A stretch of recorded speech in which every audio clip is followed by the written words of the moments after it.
Antipas. What damn you are into power? So go again.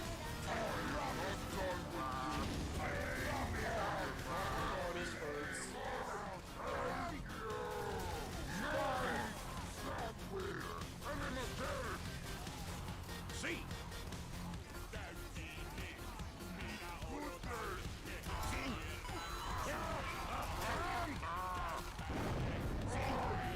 Oh god. Very good.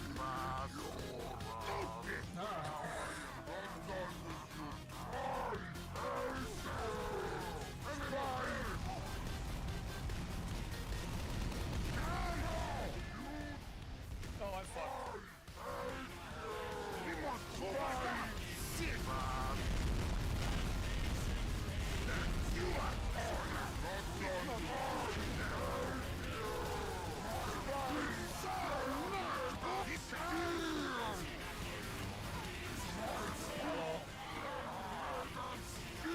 very good. Come. We must slam it on the ship. Come.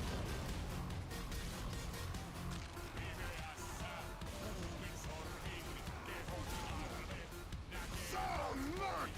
Die by my hands. That's Vidania! I'm in the I'm gonna die.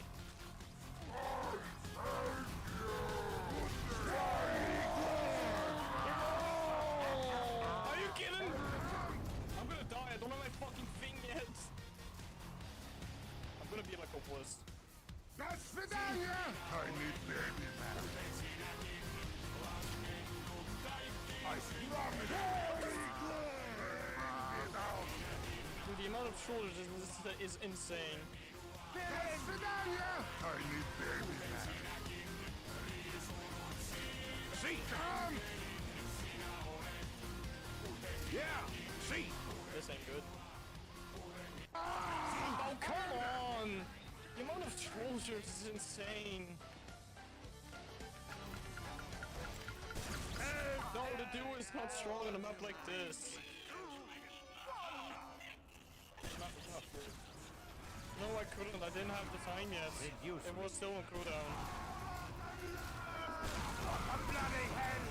If Oh, I that's... wasn't the man I was, See, but someone just died instantly. I don't know. He did good. He did good though. kill you and then kill you. Alright! How the fuck did I... Oh yeah, wait, I have... Oh, sticky launcher, I forgot. If I wasn't the man I was, I'd kiss you.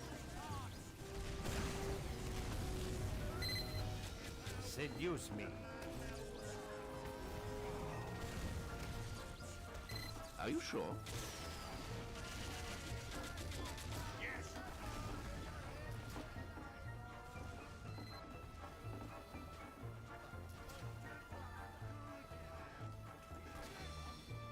Off to visit your mother.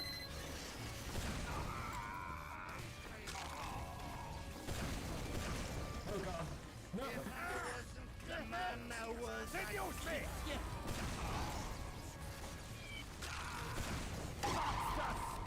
I'm gonna kill you and then Oh man, they're right next to me.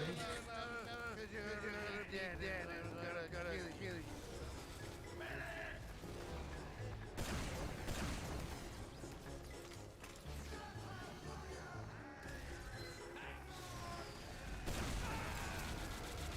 Dude, risk of into the... Oh. It's announcing a new thing. Gonna kill you and then keep killing you and I'll never, cause you're gonna be dead. It's gonna kill you.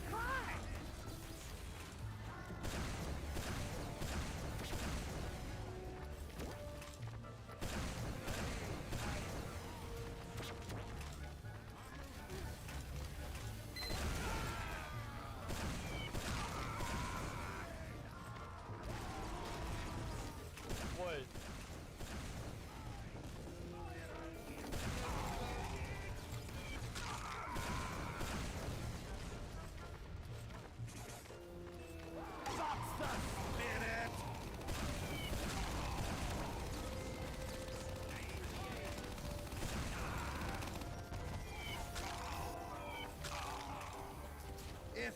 wasn't the man, now was I? Kiss ya.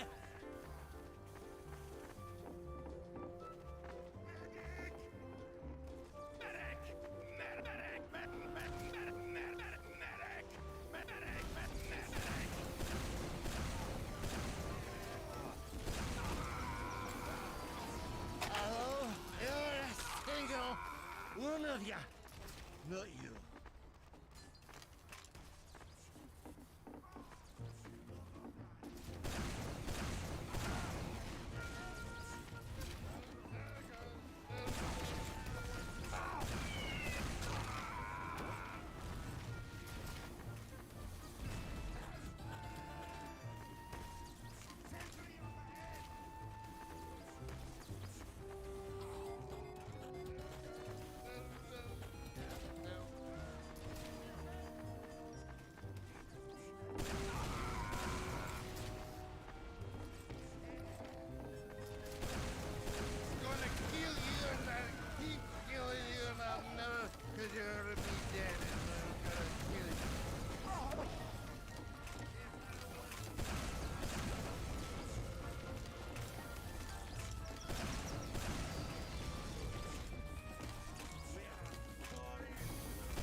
Spirit!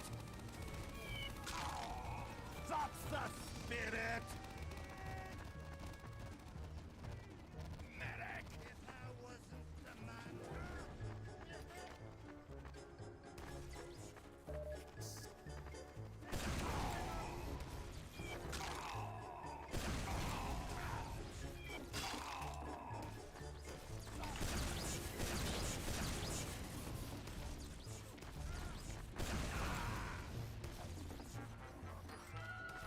Gonna kill you and I'll keep killing you and I'll never, cause you're gonna be dead and I'm gonna kill you. Gaming.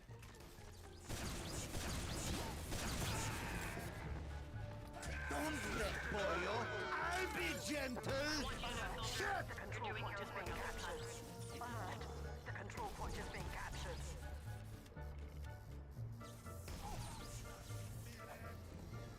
It's a pain. See? Bro got slapped. One out, bonk. I'm a Terminator. He's a Terminator. Nice.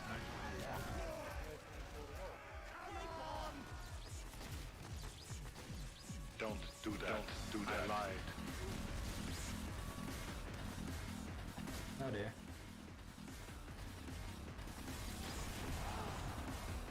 Don't do that.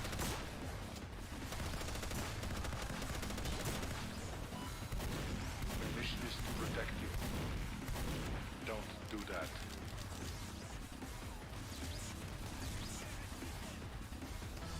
Don't do that. I lied.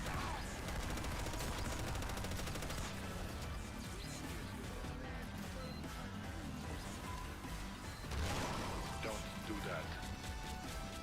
I don't think we should do that. Follow your commands.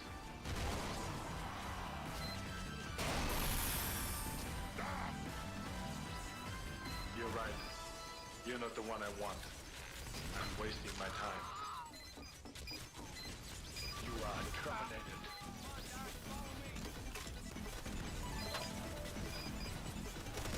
Don't do that. Don't do that. Ah! Bro killed so many! Oh damn. I'm a Terminator. Thanks, Doc. Doc.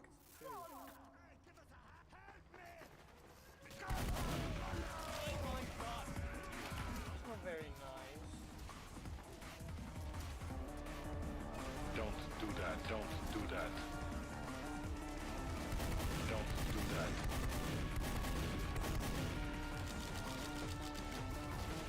I require. Don't do that. You are terminated. To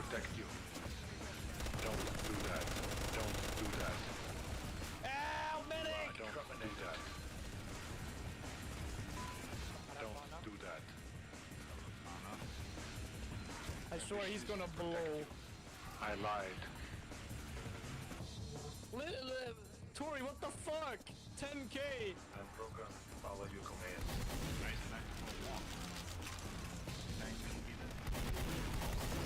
Don't do that. Right. Bro, who was that spy? Who was that spy that just who did that with me? Brad, you're fucking amazing. Thank you. You pranked him hard. Don't do that.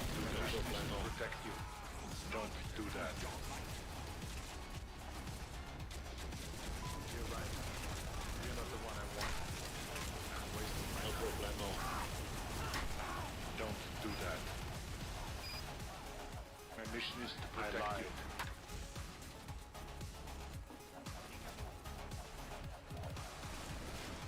I lied. Is your destiny. I require a cutting through. Don't do that. Don't do that. My mission is to protect you. Talk to the hand. Don't do that. I lied. You are terminated.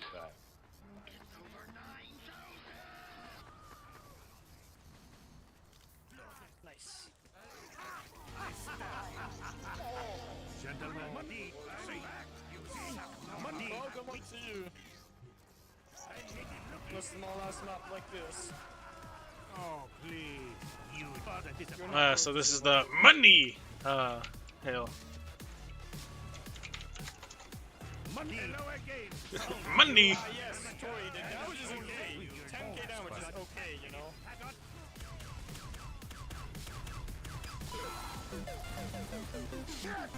Lord, you fight like a fight.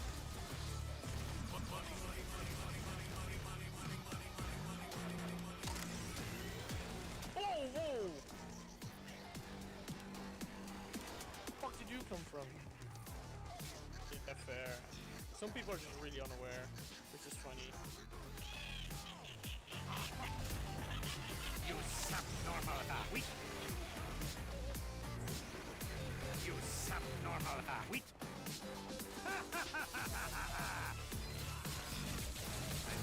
I always like that sound. Money, money, money, money, money.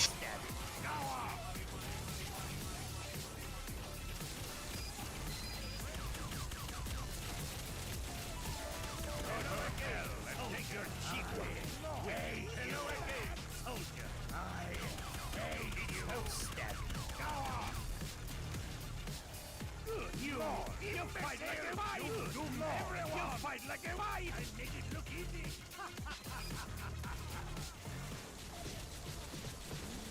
I make it look easy!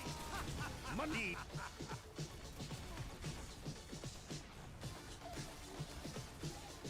Good Lord! You fight like a wife!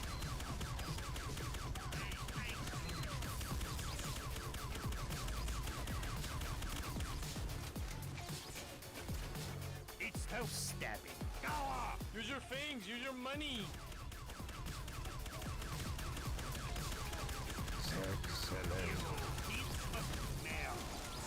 Money, you subnormal weak. Oh, you should do it better. Oh no. Good Lord! You fight like a wife! I'm not even hitting him. Help! Help! Help! Cooper! Ah! Money! Yahoo! I'm absolutely fine. Thank you, medic. Go to hell! They're gonna get cheap with that. Cheap with you. That's the one. That's it. That's on. Good Lord! You fight like a wife! I make it look easy.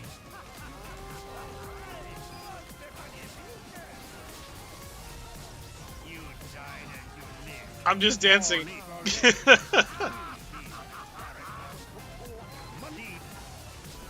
You and your selfie.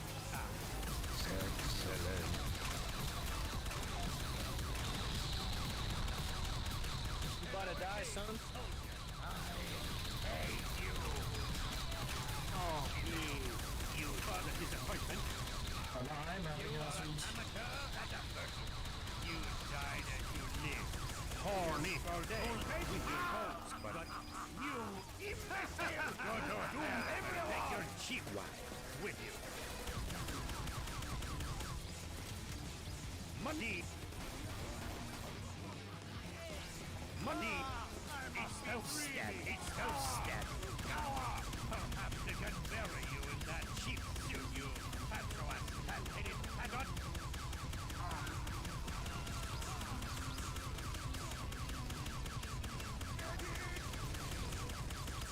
Oh, please. You are the disappointment. Oh, please. You are the disappointment. Don't fucking terrify me. Hey!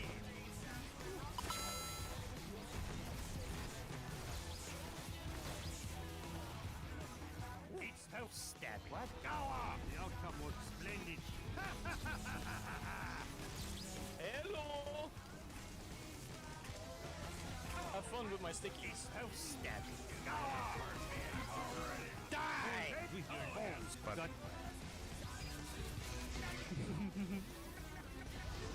That was a lot of stickies. Excellent. You fight like a lion! Yeah, he did.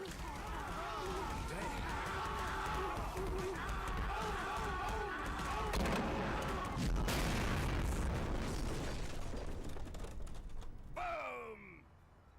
Damn. Yep, that's the aristocrat hail. Money.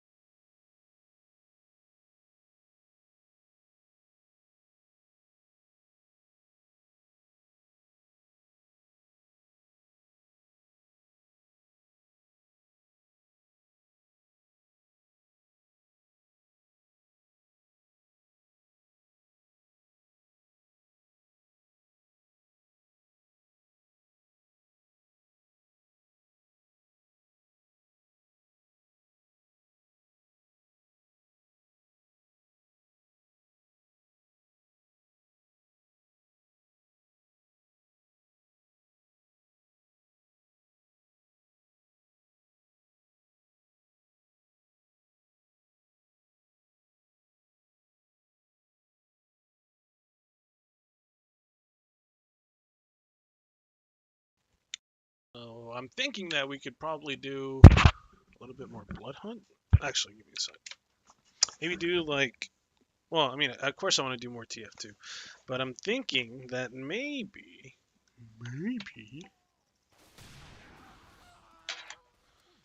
the hell? Hopefully, by doing this, it doesn't glare up so much. Not that much. Sure.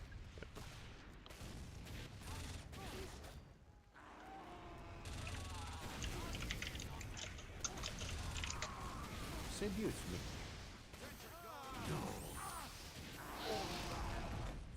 Seduce me! No.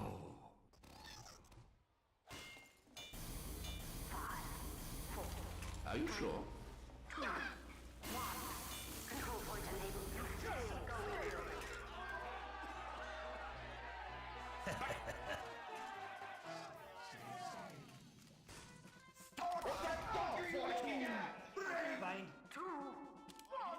Giant penises. Thanks. Thus begins my dominating! What?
See? See? See? He became She-Man! She! Oh shit! She!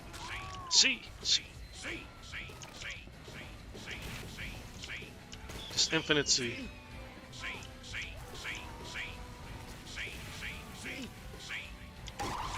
Oh shit, shit.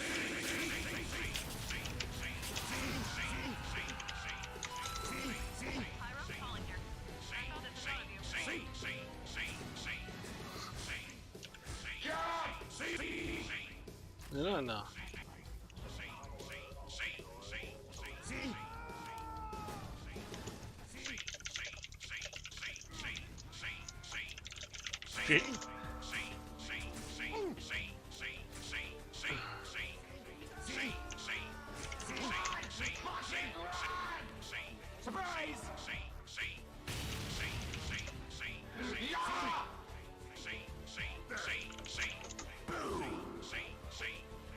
Yeah, in case you're wondering why you're hearing C, it's because he's taking damage.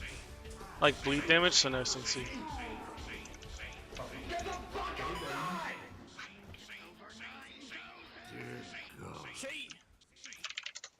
Thanks.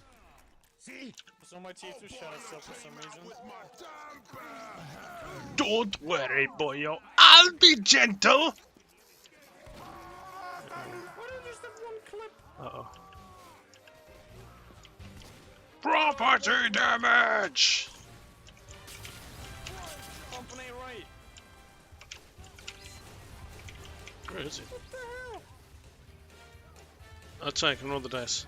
Okay.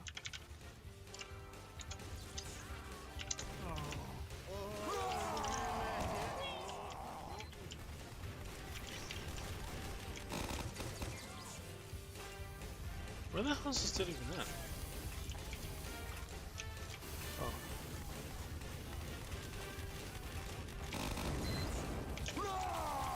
Why is it wank gone, bruh? So annoying.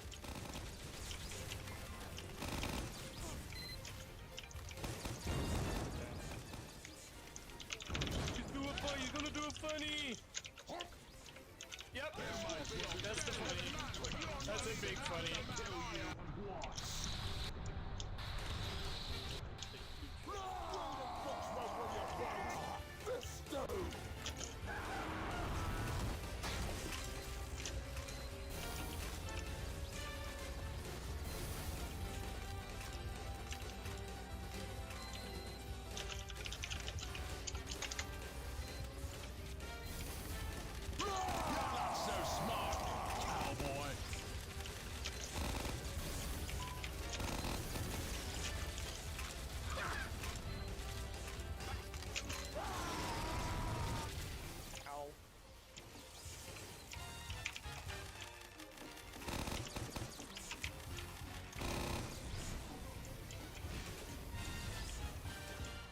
Something. Yeah! Question mark? Complaining you're gonna win.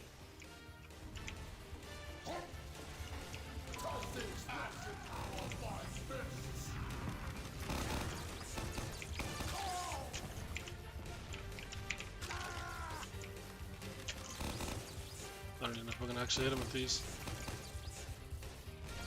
Yes. Yes. Excellent.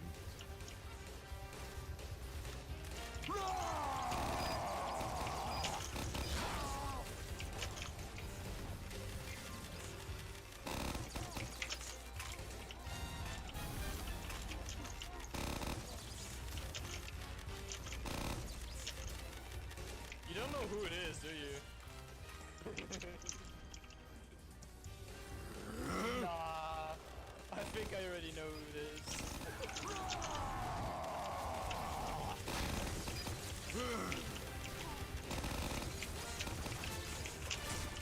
Idiot! Property damage! Engineer game name.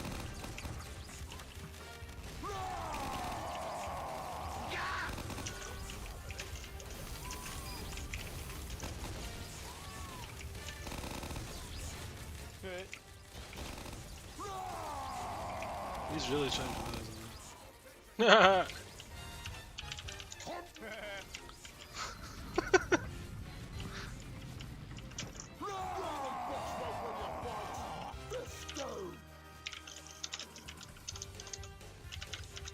Eat it, fatty! I love that one.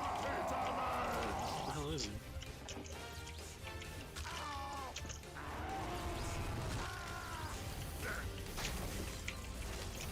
Property damage!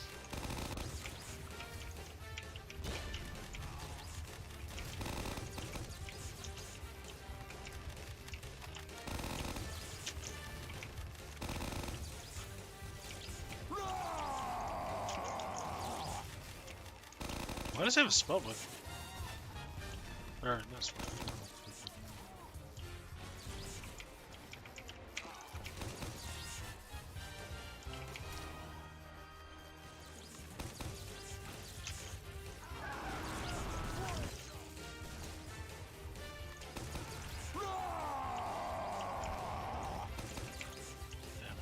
I'm out.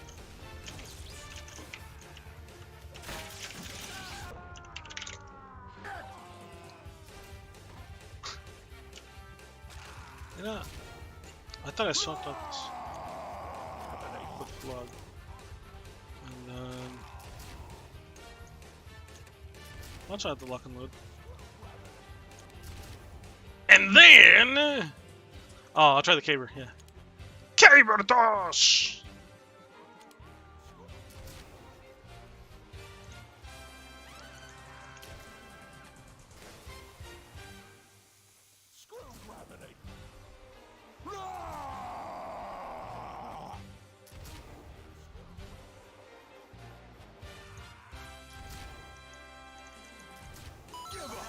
Or face so strictly on justice!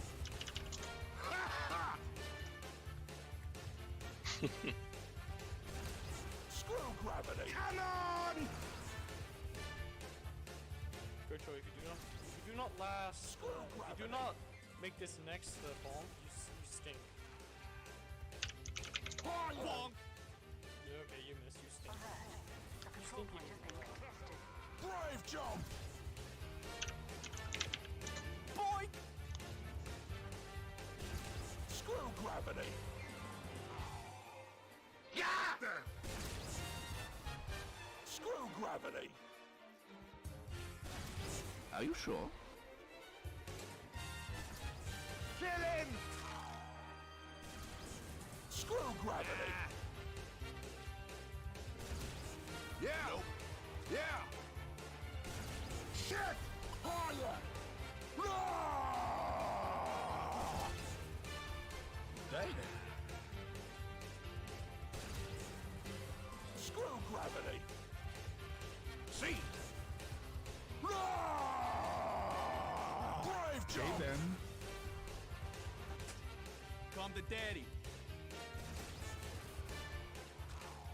Brave jump! Come to daddy. They were all hippies, right? Long enough. Yeah! We did it! Come to daddy.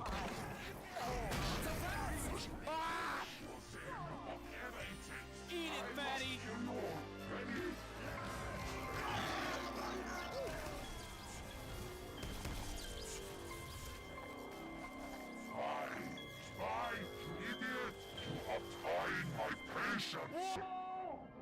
Really use the stupid lock and load. 2 shots. And that's it!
I don't even know what the hell's saying half of the time.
Engineer game day.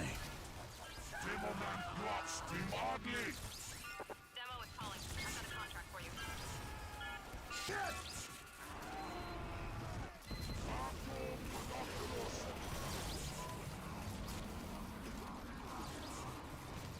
Damn it!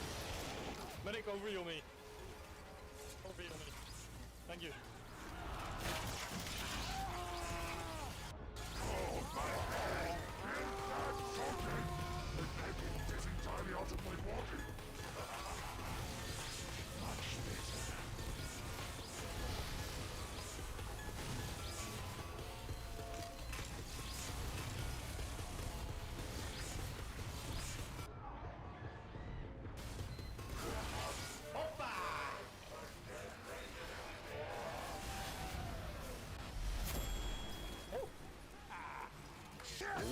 Don't do what? Don't do what? Shall we? Money? I just said hoppa. What did I do? Don't do that. Hey? What did I do? I don't... Huh? Oh, nothing personal. Explain it. What did I do? Oh, nothing personal. Cooper, tell me.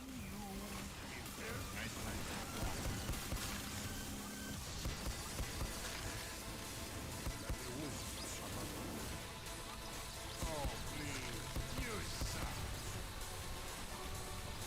God will thank me for this. Right. Stab. Great. Hoppa. Boom. Like that. Hoppa. It's a Dutch thing. What? At least you died for I my don't even know what the hell that means. At least you died for my amusement. What the hell? Wiggle my mouse. Look at me. You are an amateur and an amateur and an amateur and an amateur and an amateur and an amateur. I mean, I don't Oh, think do not suffocate on the air. I'm going to hack you up like coals. Boom.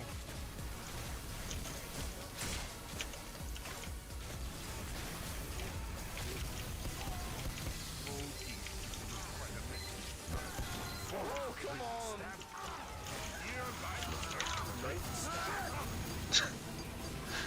what? The righteous bison.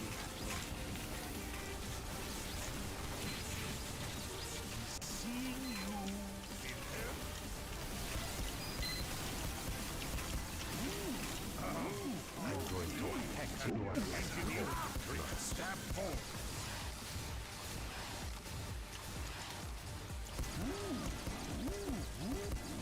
That's some engineer.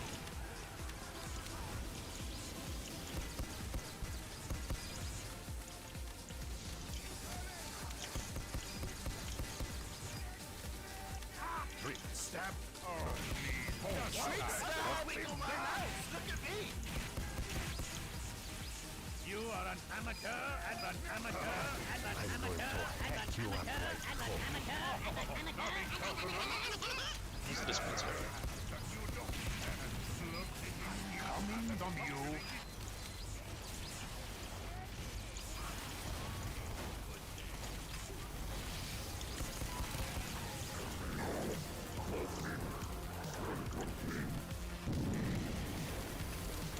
How is it? Oh god.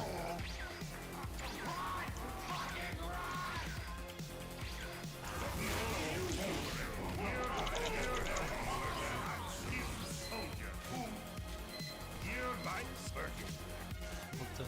Your life's working.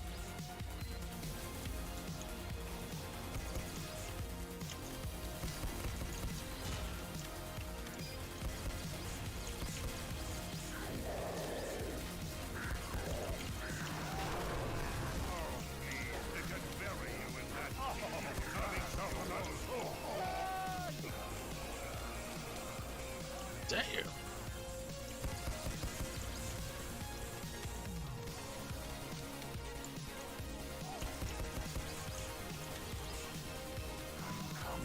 Your precious nothing coconut.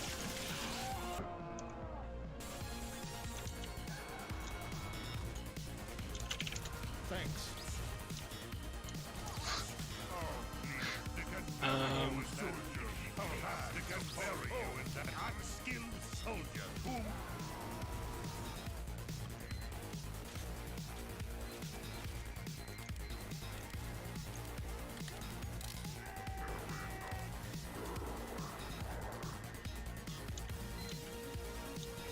I'm gonna wiggle my mouse! Look at me! Trick stab! now that's quiet for my amusement. Bloody simpleton. Look at the skills and the functioning. At least you died for my amusement. Bloody simpleton.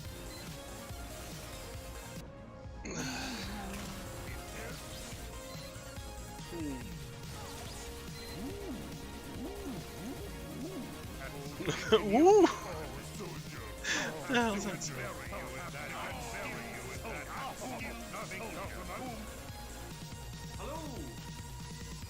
You are an amateur and an amateur and an amateur and an amateur and an amateur and an amateur and an amateur.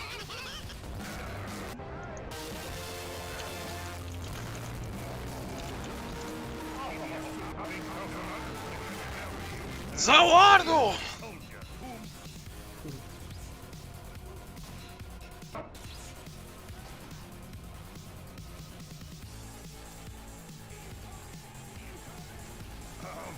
I'm going to hack you up like cold. Damn!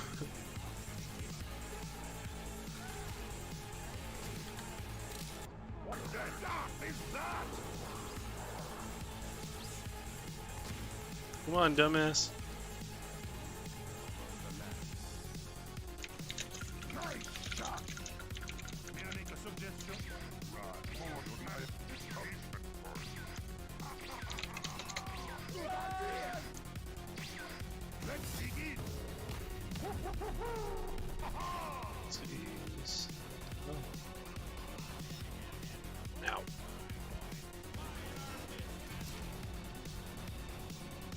Oh, please, they can bury you in that thinking bag you call home. Here's what I have that you don't have. Look at the skills and the functioning. Seeing you in there. Your life's work. The bountiful bow.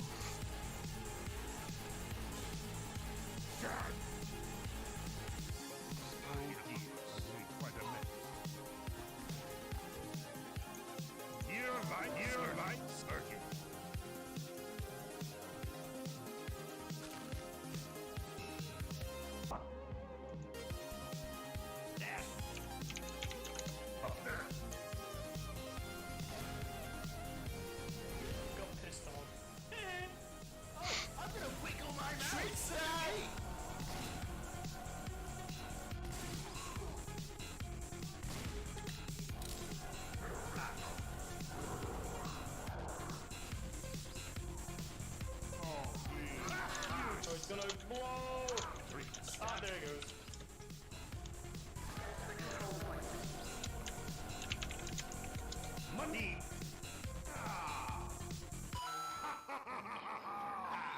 Yes! Nice. Shit! Friendship ends in 30 seconds. Incoming! Incoming! The old hag. Get him. Shit!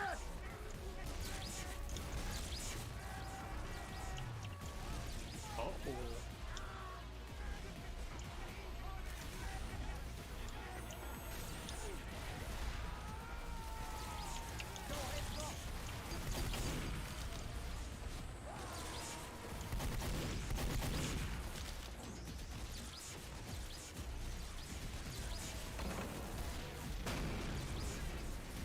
You disgust me.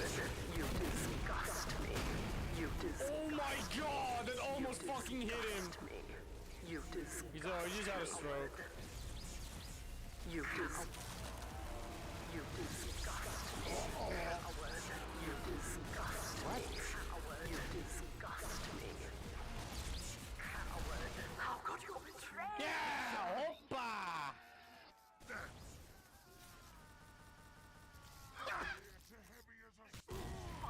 Hey, hello!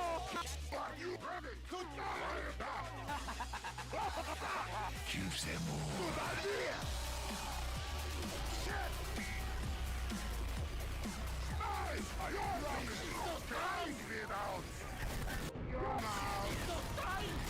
Nice! I promise you can't get out! I think sniper kills will only go for snipers.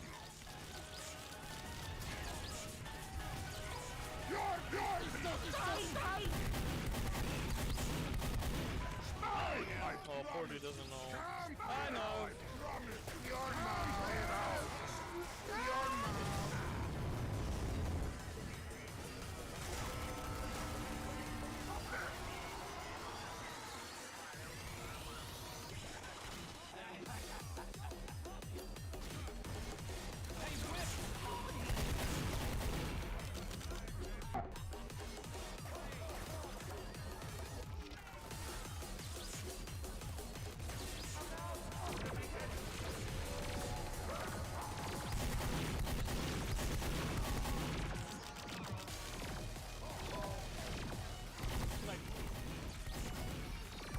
Nah, watch this money.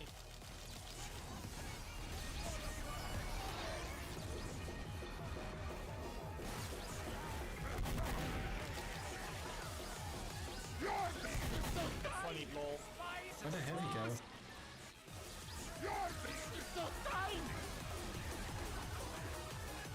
Did he just leave? I got funny lol. I got very funny lol.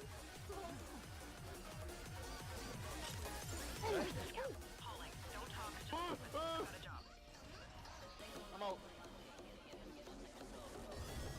You can still clutch, but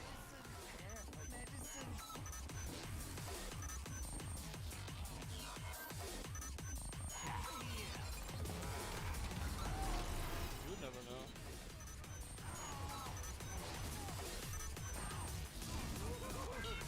Hi.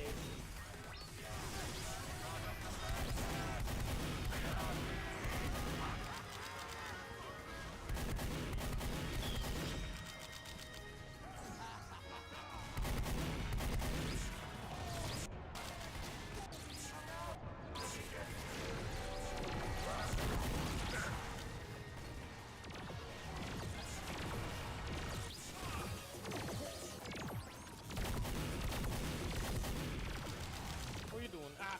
I can't even hit him. Spy isn't my head.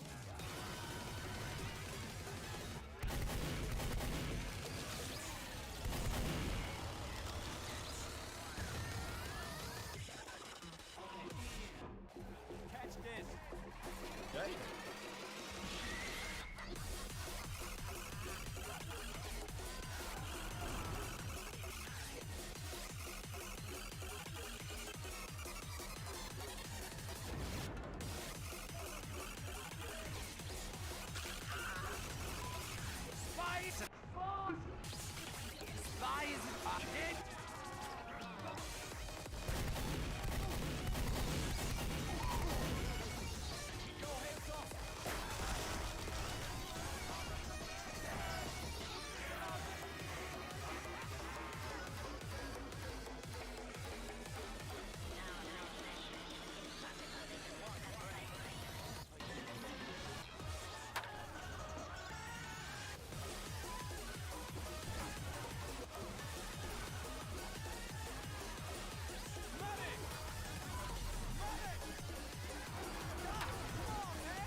Nice. God help us!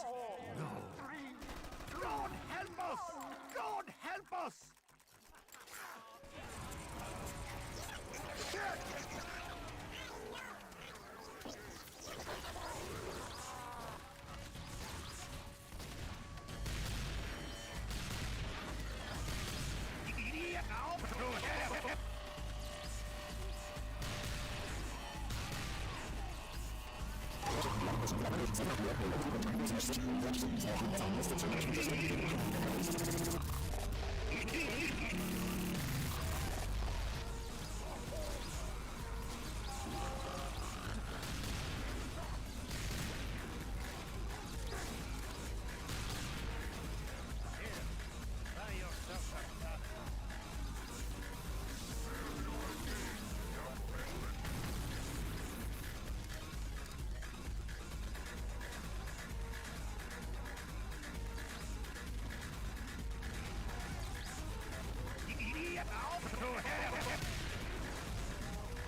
I'm gonna pocket knob.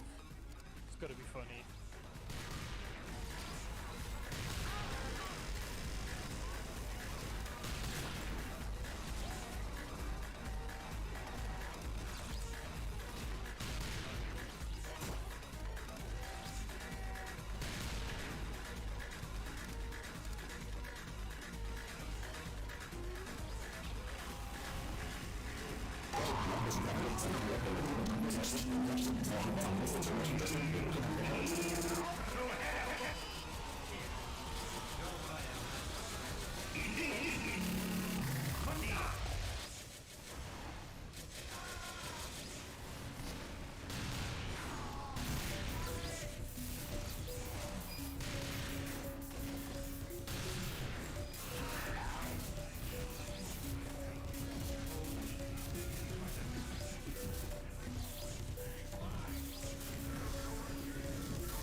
Go buy a nicer hat. Appreciate it. I haven't got all day. I got your six.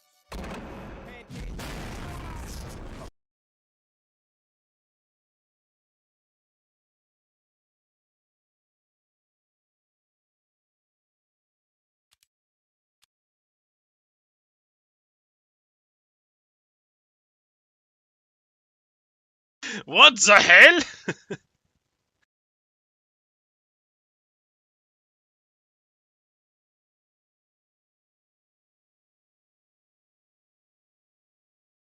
There's one game I want to check out.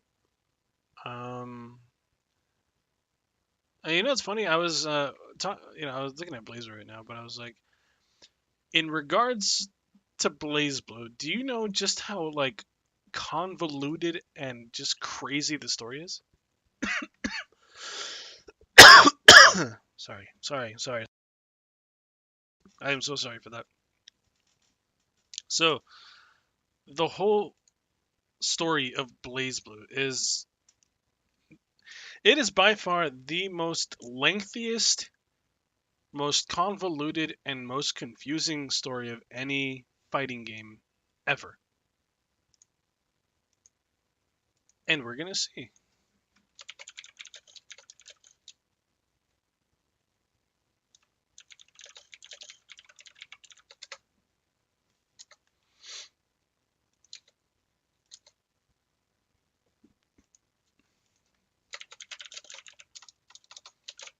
Oops.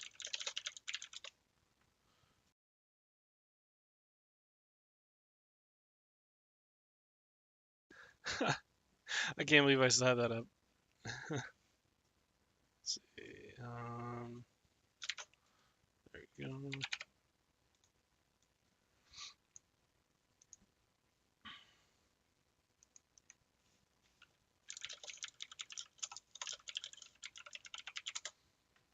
Alright, you guys ready?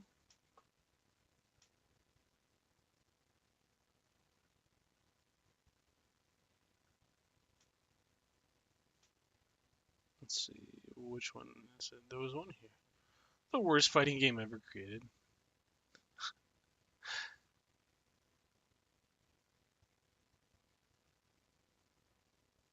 Um,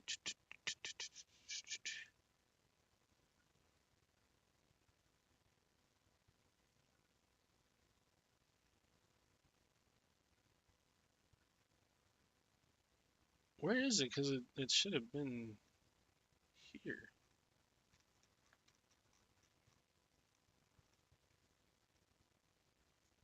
How they gaslight you and it's pretty... What?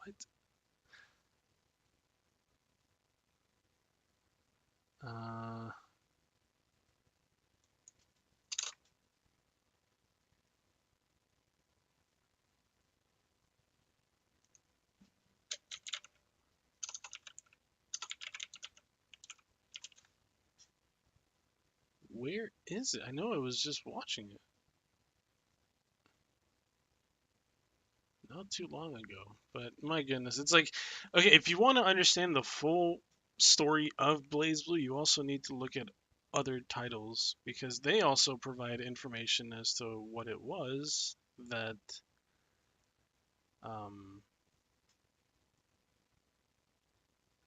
yeah, it gave insight as to basically what that whole thing was going on with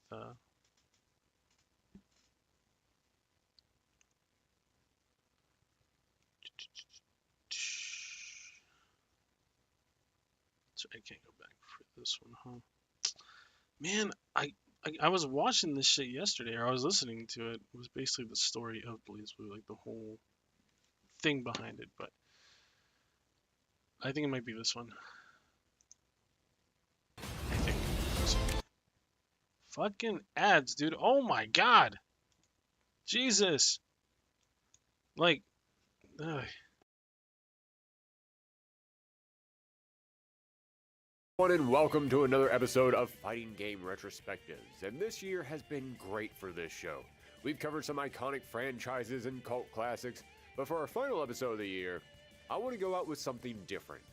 I want to go out with a dash of anime.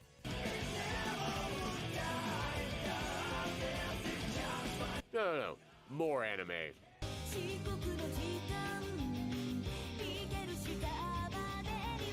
No, more anime.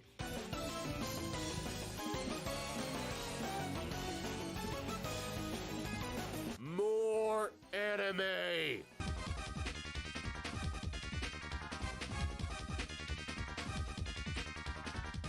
Slightly less anime. Let's pull it back a bit.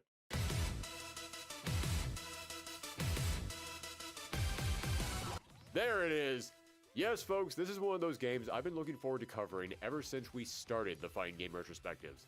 It's a series loaded with creative mechanics, stylish sprite work, and memorable characters.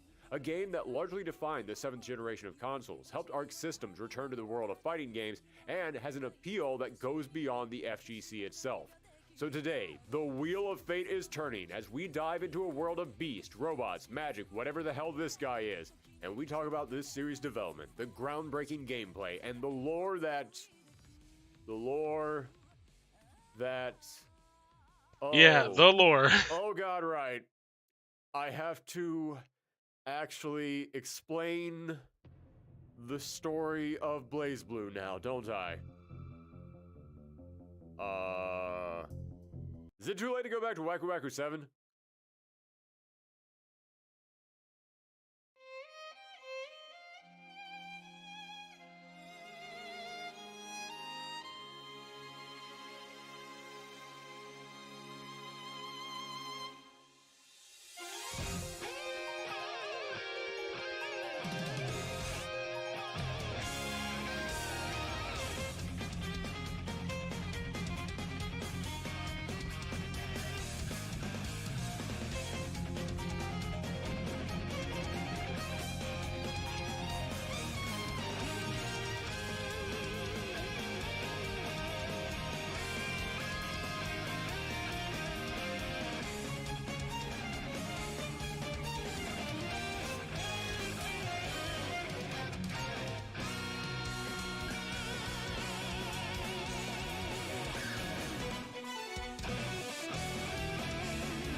Yes, welcome to another episode of the Fighting Game Retrospectives, and folks, I am not kidding when I say this is a big one. And for once, that's not because of some crazy development problems, although believe me, there are going to be a couple of those too. No, on this show, we tackle the behind-the-scenes stories of your favorite fighters. But we also tackle the in-game stories. We talk about the characters and the plots of these series, and I have to get this out of the way right now.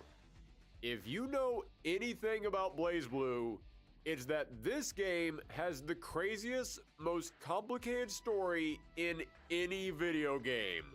Not in any fighting game, games, period. More than Tekken, more than Metal Gear, more than Kingdom Hearts, even more than Guilty Gear. I can sum up the plot of Guilty Gear in a tweet. Mankind knew that they cannot change society. So instead of reflecting on themselves, they blamed the beasts. Done. Read that while listening to some Queen music and you're good. The plot of BlazBlue?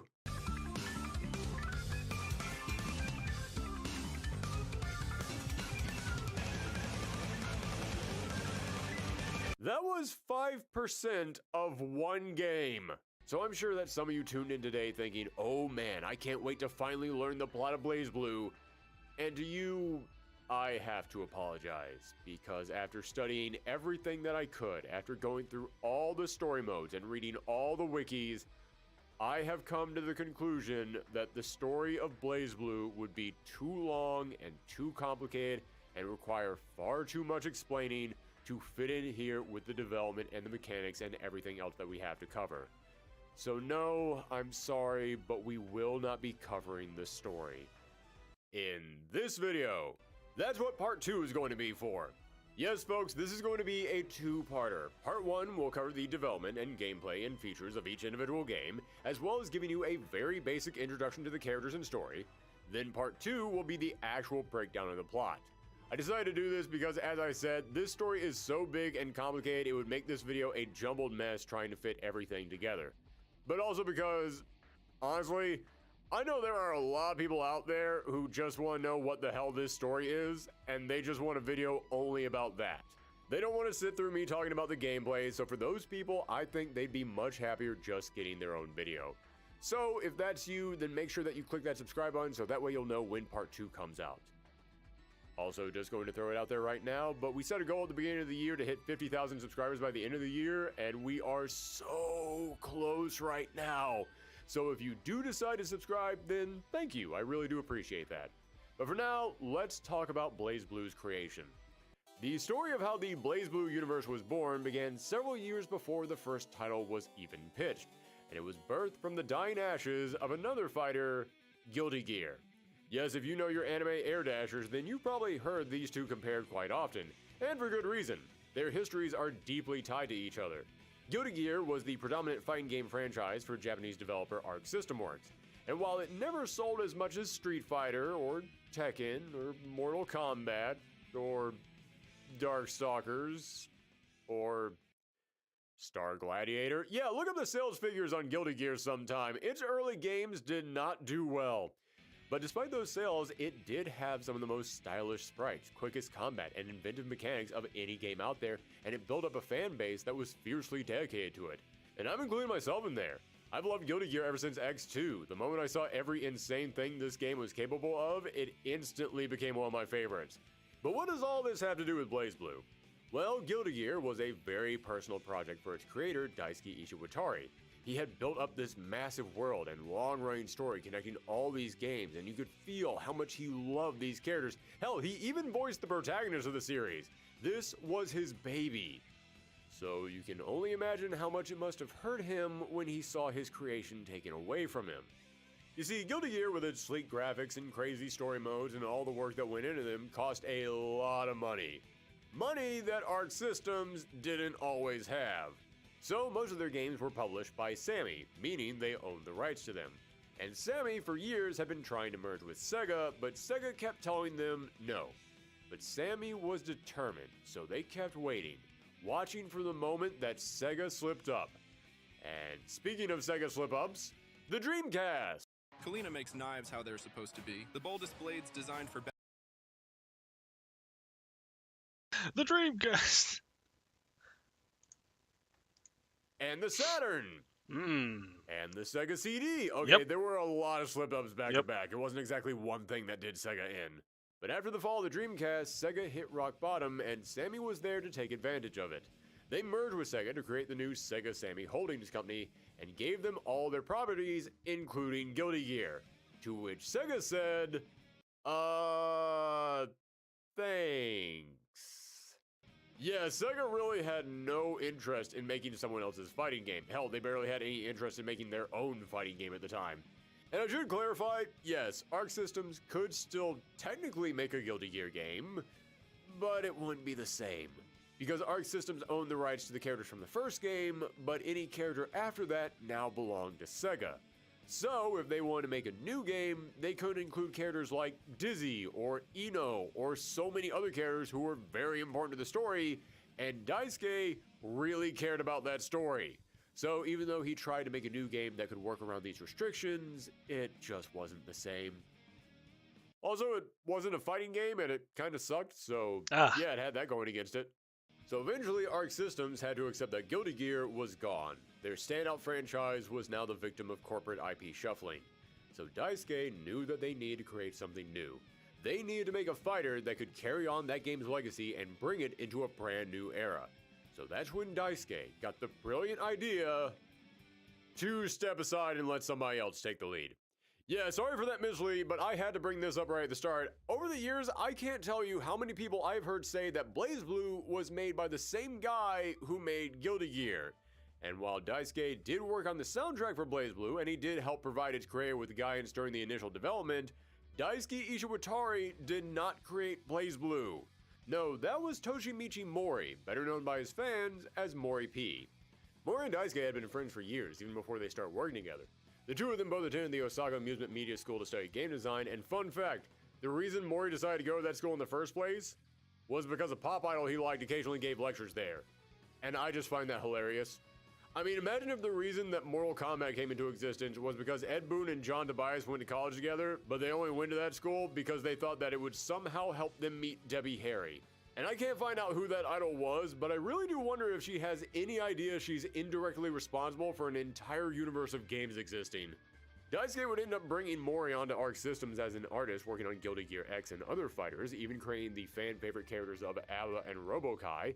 But after so many years of working on other people's games, he decided to challenge himself to create his own. He pitched his idea to Minoru Kitaoka, the hen founder of Arc Systems, who knew that with Guilty Gear gone, it was time to create a new franchise. But the creation process of the series would be not exactly a difficult road, but a road with many different ideas and voices, especially when it came to the title. Together, Mori and Kitaoka agreed that the theme of the game should be blue, quite possibly to separate itself from the overly red aesthetic of Guilty Gear. So, with that in mind, the series took on many early names, with the original title being, and I kid you not, Blue Bloods. And speaking as someone who understands English and realizes the connotations of that term in this language, holy crap did we ever dodge a bullet there. I don't think this series would have sold nearly as well if its name implied that it was all about wealthy aristocrats fighting over their inheritance. The name was eventually changed to Riot Blue, which was the title that they planned on sticking with, but apparently at the last hour, and I mean that quite literally, apparently just 2 days before they had to release the first arcade machines, they found out that there might be a copyright issue around Riot Blue, so they had to change it to Blaze Blue. And I think I speak for all of us when I say the better name won out. Now, when development began, both Kitaoka and Mori agreed on one thing. The new game would have to be simpler. Kitaoka thought that while Guilty Gear X was great and helped the company make a name for itself, he said that with every update, and boy were there a lot of updates, the game got more niche and the barrier for entry became higher, appealing to a smaller fan base and making it harder for new players to start. So, if this new game was going to be the beginning of a brand new franchise, it would have to be accessible enough to bring in a wider audience. And this was a sentiment that Mori agreed with, saying, I thought the Guilty Gear franchise became too difficult as a game. I wanted to simplify a lot of it, to kind of reset the fighting game platform. And honestly, this wasn't a bad idea. I know that when it comes to simplifying fighting games to appeal to a wider audience, it's kind of a sore subject for the FGC. I know that most dedicated and professional players hate it, but the truth is, sometimes it does help. I've heard so many dedicated fighting game players say that all you need to bring in new players is cool characters and good visuals, and while that does certainly account for a lot, I can say as someone who exists in that weird blurry world between dedicated and casual players, yeah, I've heard so many other people in my life say they didn't get into fighting games because that barrier for entry was just too high. Yep. Hey, want to play a fighting game? I'm not really into fighting games. It's okay, I'll take it easy on you. Okay, well, we can give it a shot. Cool, let's play.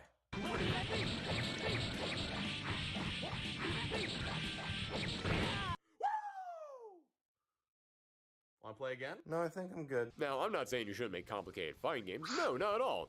But if you're making a brand new series for a brand new console generation and you're hoping to bring in a brand new audience, yeah, make it easily accessible for everybody. Very accessible, and then increasing the complexity with each later installment is probably a smart idea. But even though Kitaoka and Mori wanted to simplify the game to appeal to a wider audience, there was one decision they made that was actually kind of bold for the time and did run the risk of turning away new players. I mentioned this before, but in the mid-2000s, 2D fighters were kind of dead. If you were making a fighting game, everyone believed it had to be 3D. Who cares if 2D fighting games have their own unique charm and completely different tactics and gameplay? The PS2 and the Xbox era were the age of 3D fighters. So if you're making a fighting game, you better get on board or you're going. Hello everyone and welcome to another episode of Heels of Their Company. It's one of the things that just I was playing this shit way back. So even though it was a risk, they weren't going to budge on it. Like way back in the glad 360 they did, era. because these sprites look great. This became one of the best looking sprite-based fighters out there. You could go frame by frame and just see how much love and attention went into bringing these characters to life. I mentioned in our Darkstalkers episode how that series would go on to inspire an entire generation of sprite-based anime fighters, and Mori has admitted that Darkstalkers had a huge impact on him. And you can see that in just how lively these sprites are. You can see it in the exaggerated expressions they make in combat. I mean, whenever a character gets electrocuted, they turn into a cartoony skeleton, and that is straight out of Darkstalkers. And speaking of those characters, if you look at this cast, they might feel a little all over the place, and there's a reason for that. You see, while this was Mori's creation, Arc Systems was a tightly knit company. Rather than one person dictating every aspect of a game, instead, everyone was allowed to have a say, including in the character creation. So while Mori did create several characters himself, such as Hakumen, who he had created back in middle school and had been holding on to ever since, many of the other fighters were created by other employees at Arc Systems. For example, the big grappler of the game, Iron Tiger, was made by a self-proclaimed bodybuilding fanatic at the company, and I love that. I can't help but picture some giant muscle-bound dude over at Arc System Works just going around and shoving developers into lockers until they agree to put grapplers in the game. But the important thing is that by having so many voices in the creation process, it made BlazBlue feel kind of all over the place, but I mean that in a good way. It's very sometimes unique BlazBlue can in a feel way. less like a unified world and more like Anime the Fighting Game. It feels like dozens of characters and ideas taken from all over the place shoved into a single world, but that was kind of its charm. It gave this game a crazy, colorful variety that a lot of other fighters were lacking, and sure, to some people it might have been overwhelming, but to a certain audience, this variety in tones and designs hit just right. And this menagerie of ideas extended to the game's story, which...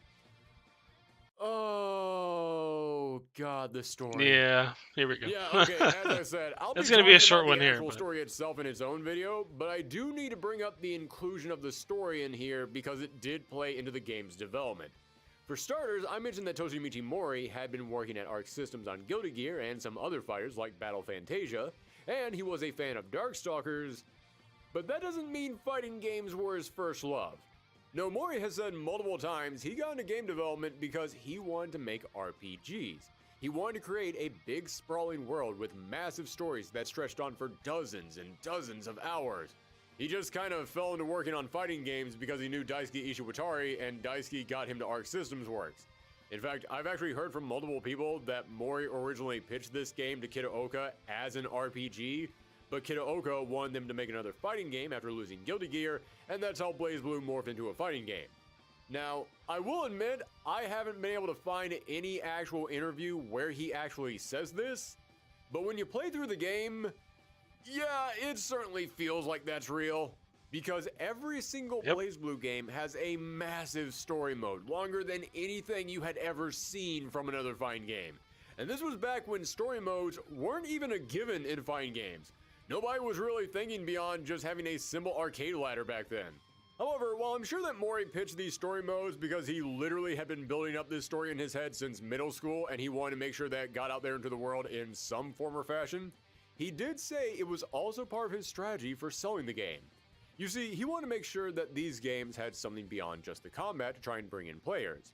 In an interview with GamesBeat, Mori said, quote, "Instead of thinking of it as just a fighting game, I wanted to turn it into a single piece of content, an intellectual property. And that way we could deploy it through many different mediums because we have a lot of cool characters here. Fighting games were still a very niche genre back then, so it really needed to have its own identity where it would be able to translate into multiple media. And translate it did. The story of this game would become a huge selling point that would influence how the future games were released and would translate into animes and mangas and so much more. Many of which would create their own original content that would then feed back into the main series itself. Again, this was a very forward-thinking approach. Mori went into this project not just planning on creating a game, but a multimedia empire. But I'm getting ahead of myself. All the spin-offs and the side stories and the alternate reality tales, and yes, that is actually a thing, wouldn't come for much later. For now, it's time to finally delve into where this all began.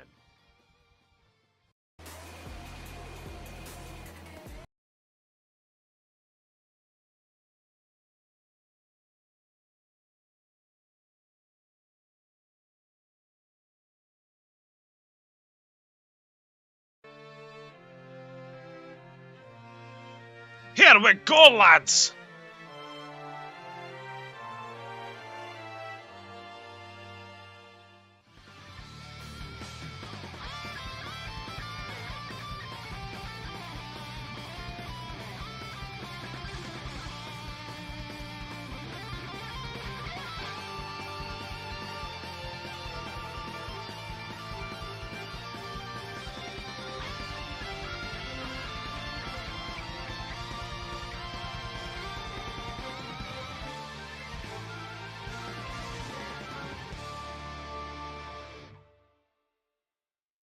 Here Blue we Chrono go. Trigger launched in arcades in November 2008 and on home consoles in June 2009, where it was hit with a wave of praise right off the bat. It received some of the highest scores of any fighting game in the 7th gen. When it came to the combat, yes, this game was simpler compared to its Guilty Gear brethren, but as I said, that did help it appeal to a wider audience. I originally saw this game over at a friend's place, and while I had already been a big Guilty Gear fan, my friend never got into the series. But he was loving BlazBlue, and I can tell you the simpler combat definitely helped get him hooked. He could actually understand what he was doing in this game. And speaking personally, having gone back to this game after playing the most recent installments, it is kind of jarring how different it feels from where this series would end up, but it's still incredibly fun, and it still comes with plenty of its own crazy anime fighter mechanics. Like many games at the time, you had a super meter called the heat gauge, and you could use 50% of that meter to use your supers called distortion drives. But you also had a barrier gauge, and you could hold down 2 buttons to put up a barrier to prevent chip damage and block attacks that normally couldn't be blocked. But as you did this, you would eat up your barrier gauge, and if that gauge got fully depleted, then you would enter a danger state.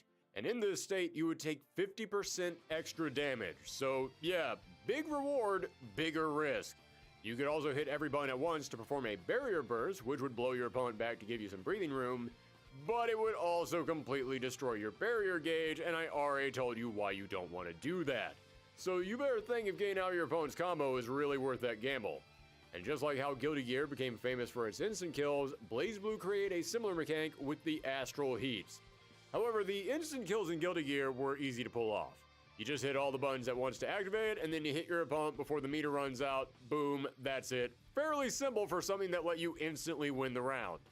But Arc Systems wanted BlazBlue to be... what's the word I'm looking for? Oh right, not horrendously broken. So they put a ton of restrictions in here. To pull off these Astral Heats, you would now have to have your heat gauge at max, enough to perform 2 supers. And your opponent would have to have only 20% health left, meaning you could probably finish them off with just one of those supers. And you would have to be on match point. And I don't mean that if the match was 1st to 2, then you would have to have 1 win already. No, that makes sense. I mean, if it was 1st to 2, then you would have to have 1 win, and your opponent would also have to have 1 win. Yeah, if you wanted to pull off an Astral Heat, it would have to be in the last possible remaining seconds of the last possible round.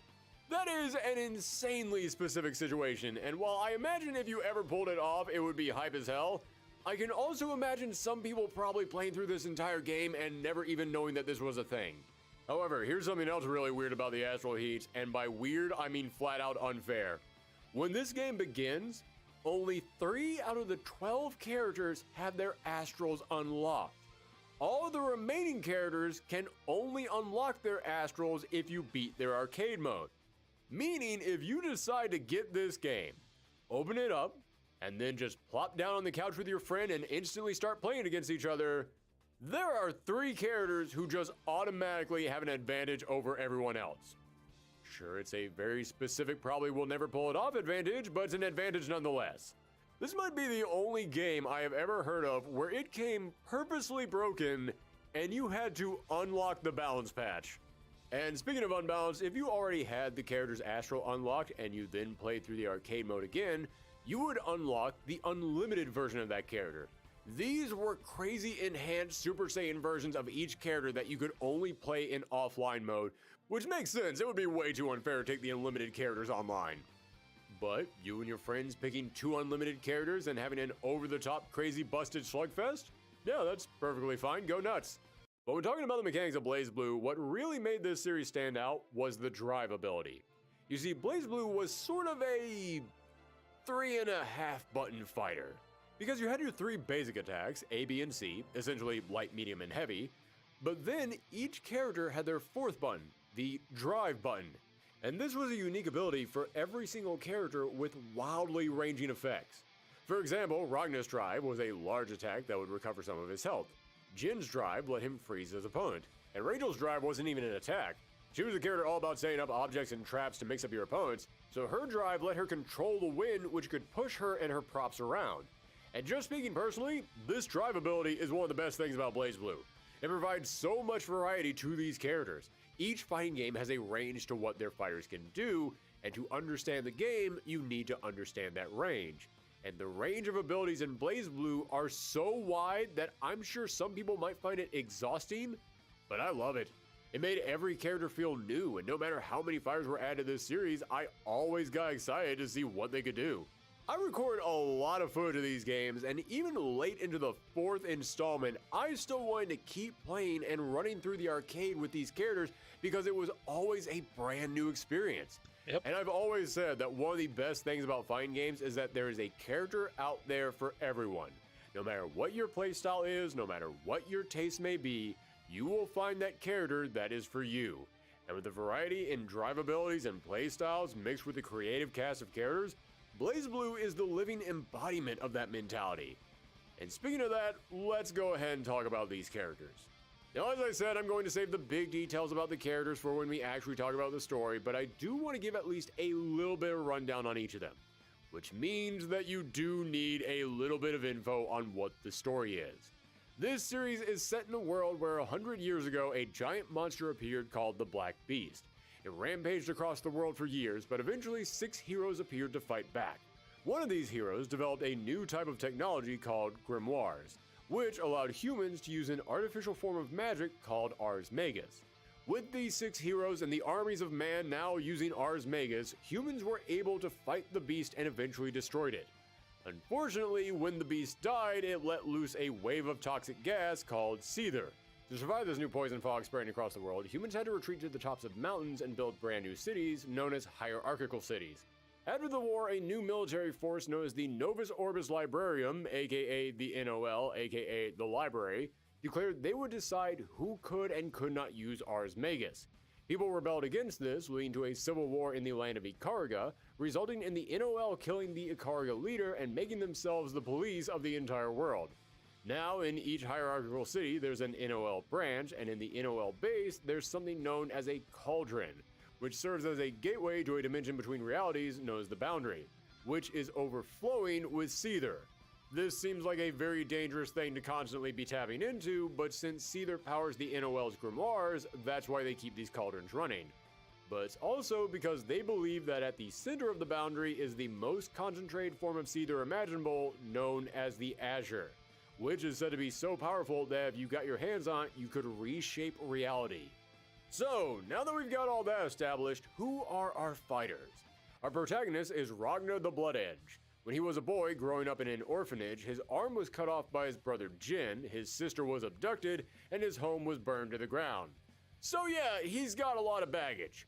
His life was then saved by Jubei, a talking cat who, despite his size and appearance, was one of the 6 legendary heroes from 100 years ago. Jubei then replaces Ragnar's arm with the Azure Grimoire, said to be one of the strongest grimoires imaginable, with the power to, as you can probably guess, tap into the Azure itself.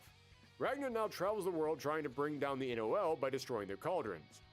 Next up is Ragnar's rival, his aforementioned brother Jin, who not only joined the NOL, but even killed Ikarga's leader and was hailed as the hero of the Ikarga War. He's a high-ranking officer in the NOL and is always very serious and professional, but he's also a complete a-hole who treats everyone around him like trash, and the moment he hears his brother is headed to the cauldron in the city of Kakatsuchi, he loses his mind, goes AWOL, and becomes obsessed with tracking him down. Working under Jin is the final part in our trio of heroes, Noelle Vermillion. She was an orphan who doesn't remember much about her past, but despite being such a punching bag in the series that's actually kind of pathetic at times. Give it back, please! Those are important! They're really important to me, so please, give them back! No. Hey, you. Spend a lot of time looking at screens? Try buy. Oh my goodness. Or no. Magus, and even possesses a set of guns that are some of the most powerful grimoires on the planet. Next up, the big grappler of the game, Iron Tiger. He's a mountain of a man who's all about business and all about carrying out his missions, and he works for a super scientist named Kokonoi, who is part of Sector 7. Sector 7 is a group of scientists who oppose the NOL. I personally love Tager, not just because he comes off as a good dude, but also because he's a grappler whose drive ability allows you to magnetize the opponent and pull them in. Just saying that sentence alone is enough to give some people nightmares. There's Bang Shishigami, a ninja from Ikariga, who is trying to help other survivors from that war. He's got a big heart and he cares about everyone, but he's also kind of an idiot at times, and he often gets used as a source of comedy. Carl Clover is a vigilante who hunts down criminals alongside the giant doll that accompanies him, and as I'm sure many of you can guess, he is a puppet fighter who controls his doll with his drive button. He also refers to this doll as his sister, which will be important later. Next is Rachel Alucard, a vampire who, despite her appearance, is actually hundreds of years old and has helped to guide Ragnar in his quest for years, even though her superiority complex frames all of her help through insults. Lychee Fei Ling is a doctor working in Kagutsuchi, the city where the first game takes place, but she has a mysterious history that largely revolves around our next fighter, Arachne. This blob of darkness and insects used to be a scientist working for Sector 7, but he became so obsessed with finding the Azure inside the barrier that he fell inside of it and... well, yeah, this is why you don't want to expose yourself to too much Seether. It tends to make Cronenbergs happen. Then there's Tao Kaka. She's part of a race of cat people called the Kaka clan, and despite being the protector of said clan, she basically acts like a hyperactive kid who just wants to eat. Hakumen was one of the 6 legendary heroes who fought against the Black Beast, and now for some reason, he is obsessed with the idea of murdering Ragna. Wow, him and Jin have a whole lot in common. I bet they'd get along great. He's also one of the more unique fighters in this early game, as he uses his own special meter for all of his moves that slowly builds up on its own, which admittedly can make doing some combos very complicated, but he deals massive damage, so it is worth that work. And lastly, the boss of the game, New 13. She's what's known as a Morokumo unit, a type of android designed to go into the boundary. She's super robotic and emotionless. Unless she's fighting Ragna, then she becomes an obsessed fangirl. Also, she's made of like 90% knives and swords, and she fights like the most zonery zoner in fighting game history.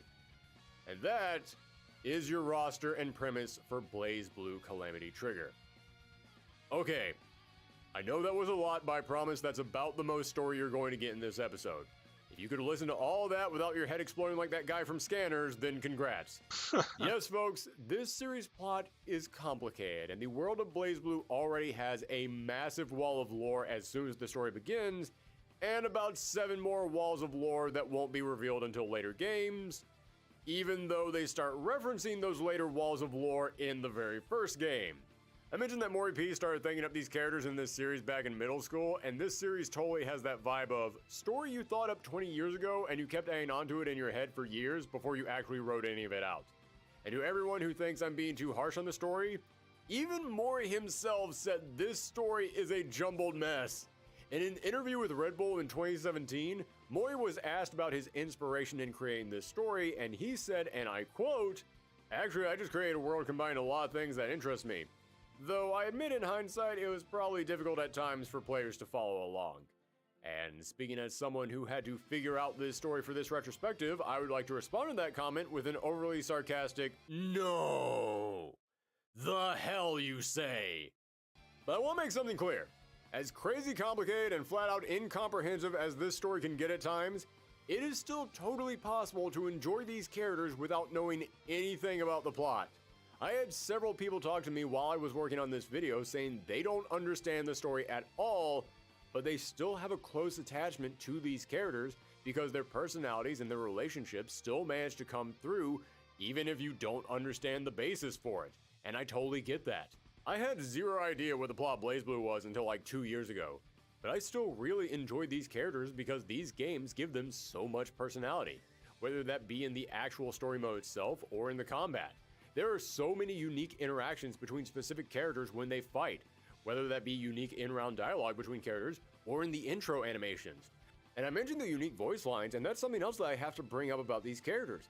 The voice acting in Japanese is great. I think the actors each nail their characters, especially Tomokazu Sugita, who plays Ragna and brings a gruff, beaten down anger to that role. But this was one of the first times that I ever heard a Japanese fighting game get not just an English dub, but an actual good English dub. Yeah, at this time, if a Japanese fighting game got an English dub, it was typically pretty bad. But BlazBlue had an all-star cast of some of the biggest dub actors out there, and they each brought their A game to this. Mellow Lee brought this elegance and snobbishness to Rachel that made her seem wise beyond her appearance. Jameson Price gave Tager this stoic all-business attitude. Philly Sampler, who sadly passed away recently, gave Tao Kaka so much energy and charm. Patrick Seitz as Ragna nailed every over-the-top attack that he had to shout out. And I gotta applaud David Vincent, who probably blew out all of his vocal cords every time that he had to say, I get to kill you again! Let's kill each other! Ragnar! No one else can kill you! The hero of Ikarga, everybody. Don't get me wrong, I know there's some people out there who still prefer the Japanese track, and that's totally fine. But it's been my experience that the BlazBlue English dub has been one of the most positively received dubs in fighting game history. It's fucking and I think awesome, a lot of that dude. is because this cast understood the assignment. No matter what insane thing they had to say, they gave it their all. Listen, you heard the brief plot synopsis I gave? Well, the full version is about 20 times more complicated with 50 more made-up nouns and verbs. So I guarantee most of this cast didn't know what anything they were saying meant, but they still delivered those lines like they did, and God bless them for that. And they had to record a lot of lines for this because, well, it's time that we finally talk about that story mode. Again, not really in terms of the plot, but in terms of the structure. Because this wasn't just a massive story mode, it was also a very different type of story mode. Every single character has their own story, but those stories can diverge in different ways. You'll be given choices to make which can determine where the story goes, but you can also change your path by losing certain fights or finishing fights with supers. And as a result, each character has around 3 different endings that you can get. And here's the crazy thing. Every single one of these endings contains some bit of information that is going to help you fill in this story. I mentioned the plot BlazBlue is super thick and hard to comprehend, but I gotta say, playing through each story and getting all the different endings was actually fun because each time that I got an ending, I went, wait, so they said this thing here, and in this character's ending, they said that thing, and those 2 things can mean this 3rd thing. Playing through this story mode gave me that satisfaction of putting a puzzle together when you get those 2 good pieces that finally match up. In fact, you even sometimes get important bits of information from losing a match. And I don't mean the story-related losses that send you off in a different direction. No, I mean the fights that you're not supposed to lose. I found the crown of... That too. You know, like you said, there's very specific places. You lose a match, whether you were supposed to or not, you get unique dialogue, and sometimes that can give you another piece of this puzzle. Which brings me to the other reason why I play through this story so many times. Each time that you get one of the endings or you take a new route in the character's story, you'll see the completion percentage go up. And if I see a completion counter going up, it causes my brain to start sparking and I have to see it all the way through.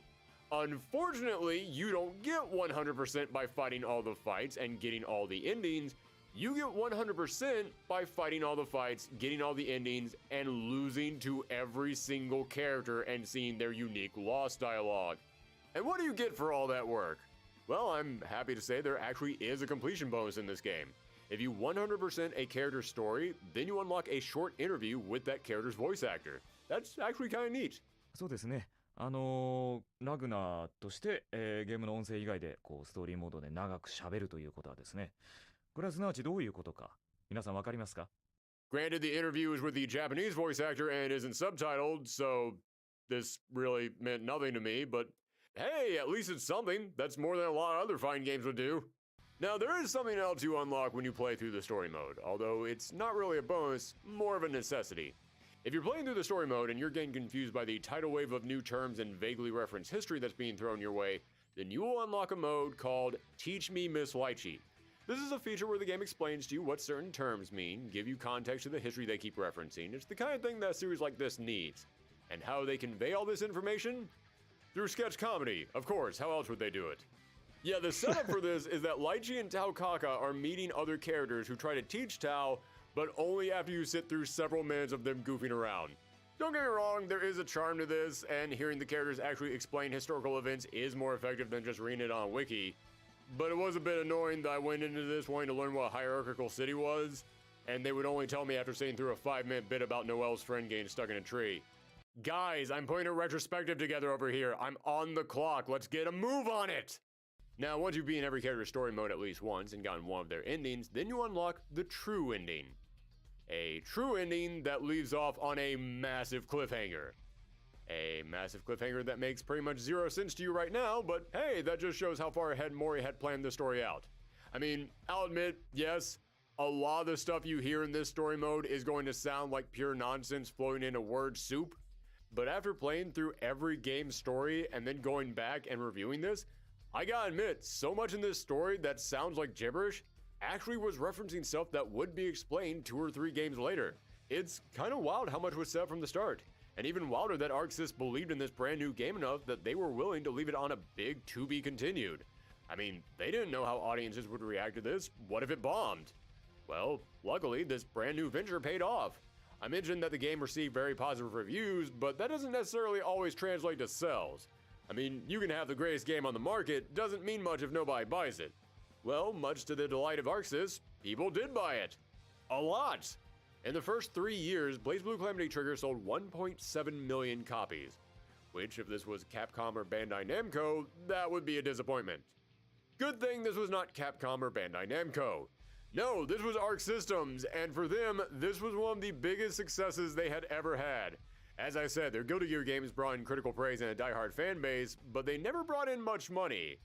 And while all the numbers for their games aren't readily available, from what I've been able to tell, it looks like BlazBlue went on to sell more than every version of Guilty Gear X and X2 combined, and trust me, that's a lot of versions.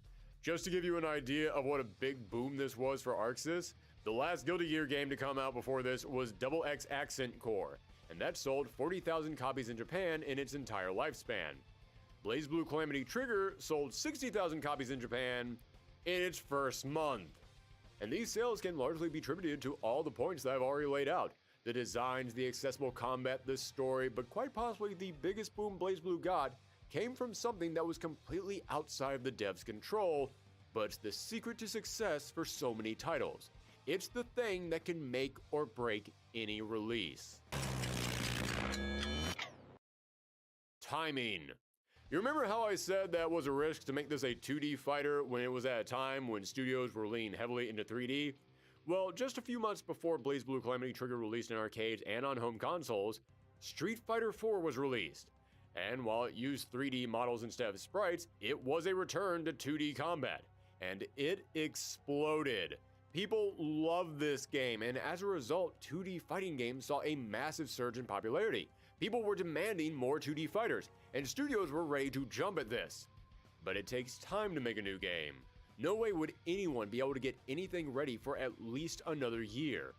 But BlazBlue had already been in the works and was released just a few months later, making it line up perfectly to take advantage of this new fighting game boom. I'm sure the game still would have sold well no matter when it was released, but yeah, there's no denying that gamers racing to stores suddenly looking for 2D fighters at the exact time that BlazBlue was released probably helped a lot. And these rising sales and this sudden surge in the fighting game genre was all ArcSys needed to greenlight a sequel. Not all kitchen knives are created equal.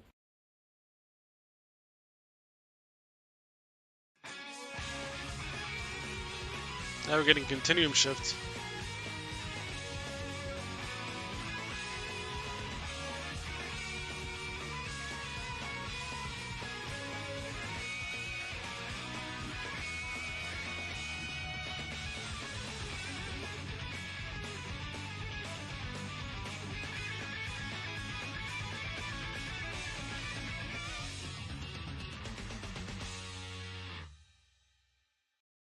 BlazBlue Continuum Shift released in arcades in November of 2009, exactly 1 year after the last arcade release, and only 5 months after the home console release.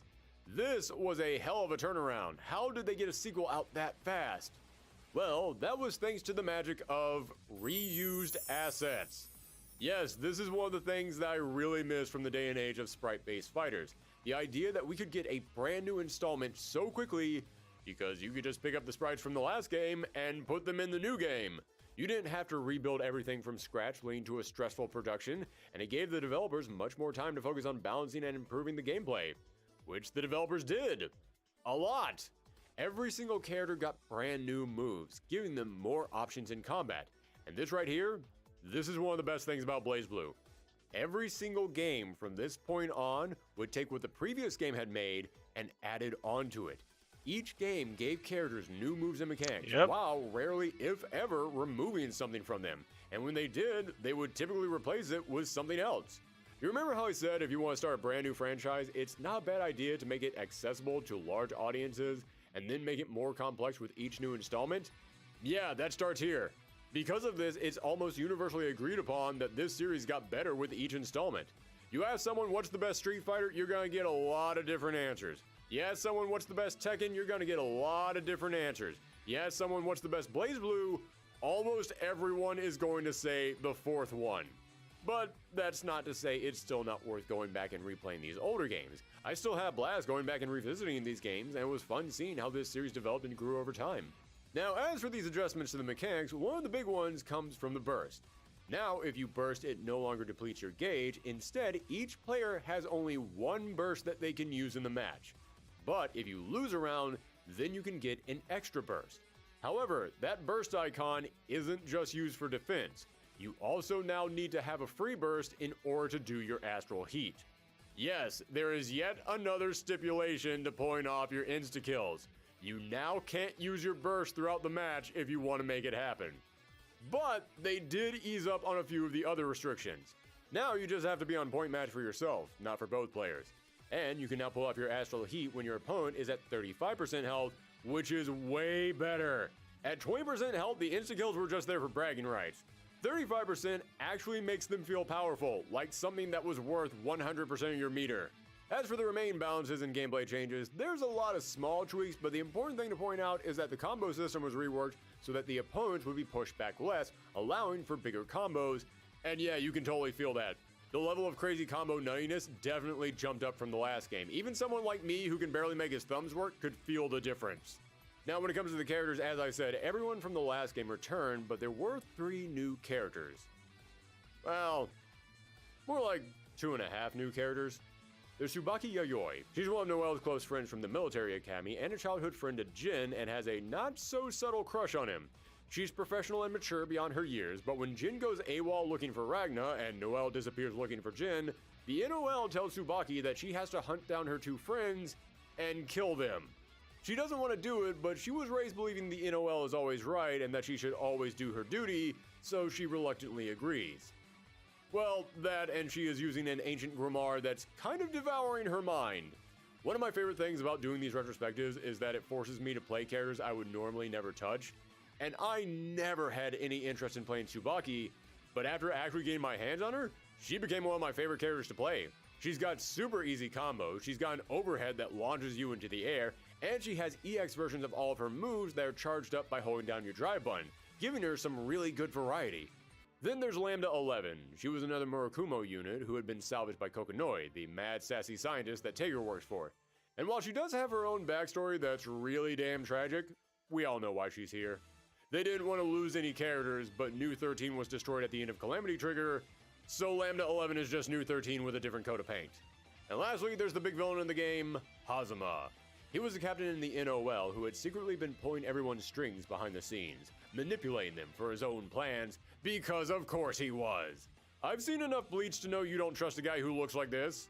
Once again, I enjoy the entire English voice cast for this new game, but I have to give particular shout out to Eric Davies, who made Hazama sound like a cross between a schoolyard bully asking if you're gonna cry, and a 1980s Wall Street exec who's coked out of his mind. Oh, little upset? I know how you feel. It's pretty rough watching someone just pluck up all the things that are important to you and turn them into something horrible right before your eyes. I feel for you, I do.